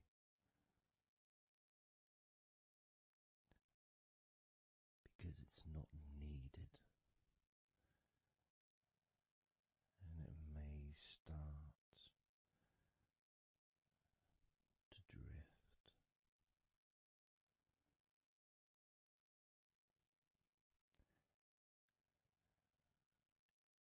If that's what's needed. So if you're listening to this and what you need is deep relaxation, that's what you'll get. If what you need is to fall asleep naturally and easily as your mind drifts, that's also what will happen.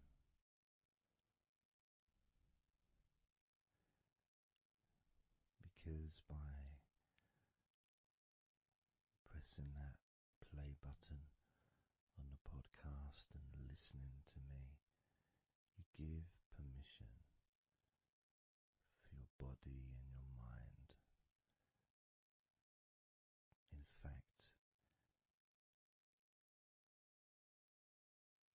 you give the command to your body and your mind to relax deeply and to drift off to sleep if that's what you want or need.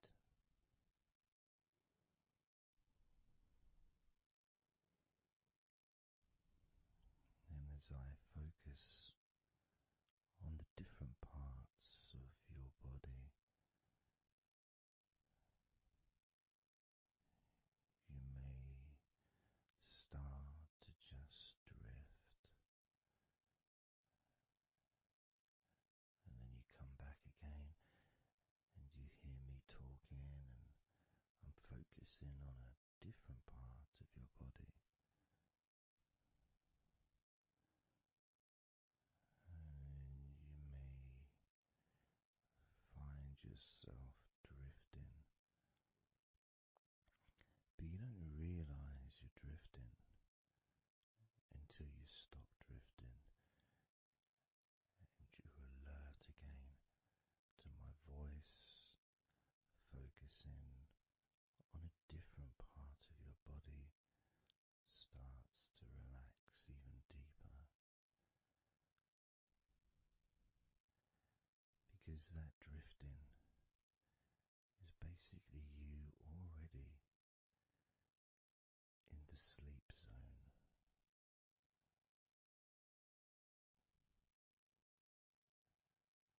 And the more you drift, the longer you drift, and the longer you drift,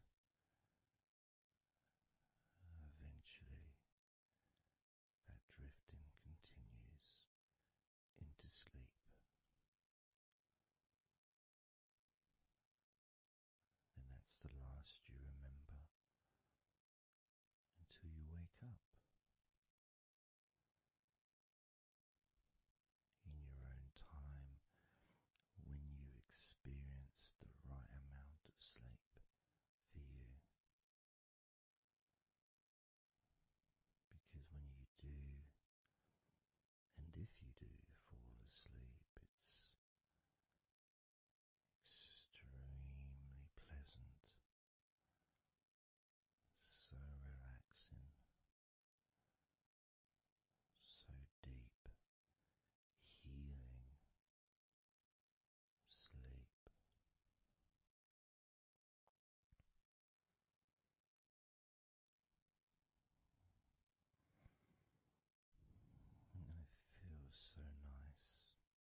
Let's focus again on parts of your body. Focusing this time on your forehead.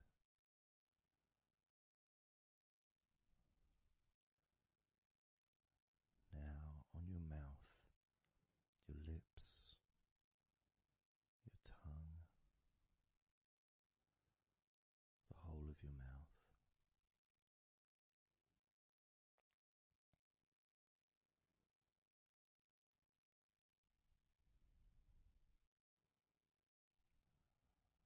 Focus in on your fingers.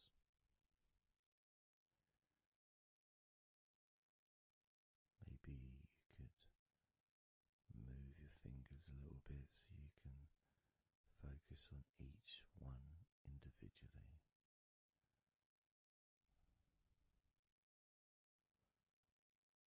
Both hands.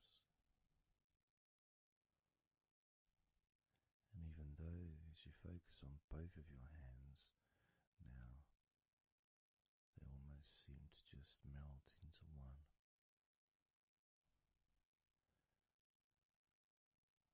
Where does your right hand start and your left hand end? It's almost as if it just mix together.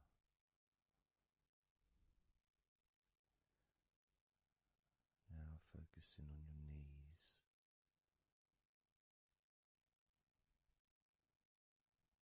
Just noticing how your knees feel.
go of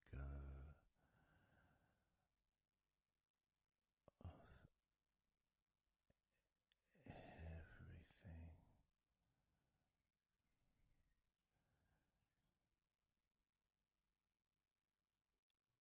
Everything.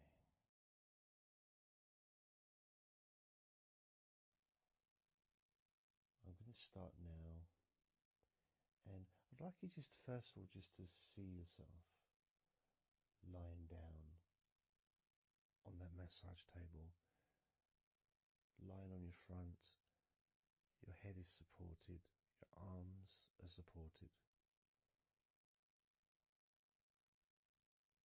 and you feel comfortable, and breathing is really easy,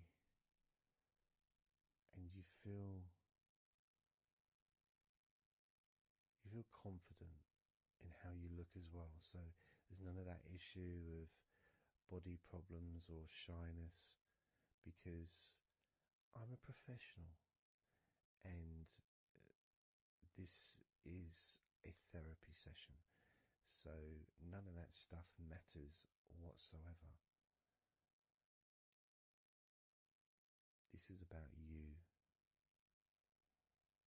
This is about how you feel and how you can enjoy that sense of comfort and relaxation that comes from letting go and allowing my hands and my fingers to relax you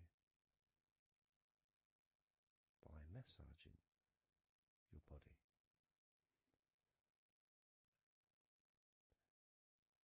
So I want to start off just by placing my hands on the back of your head, just gently, just so you can feel what my hands feel like really on you. So you can maybe feel the warmth of my hands on the back of your head. And I'll move my hands to the side of your head, not pressing, but just holding them there very gently.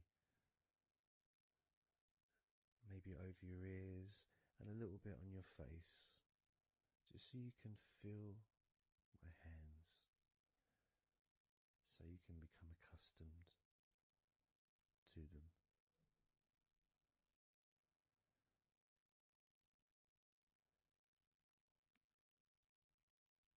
And now put my hands on the back of your head again and gently let them slide down onto the back of your neck.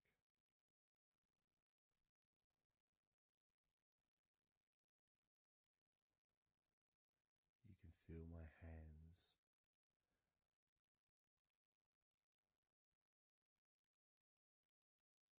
gently stroking the back of your neck to start with,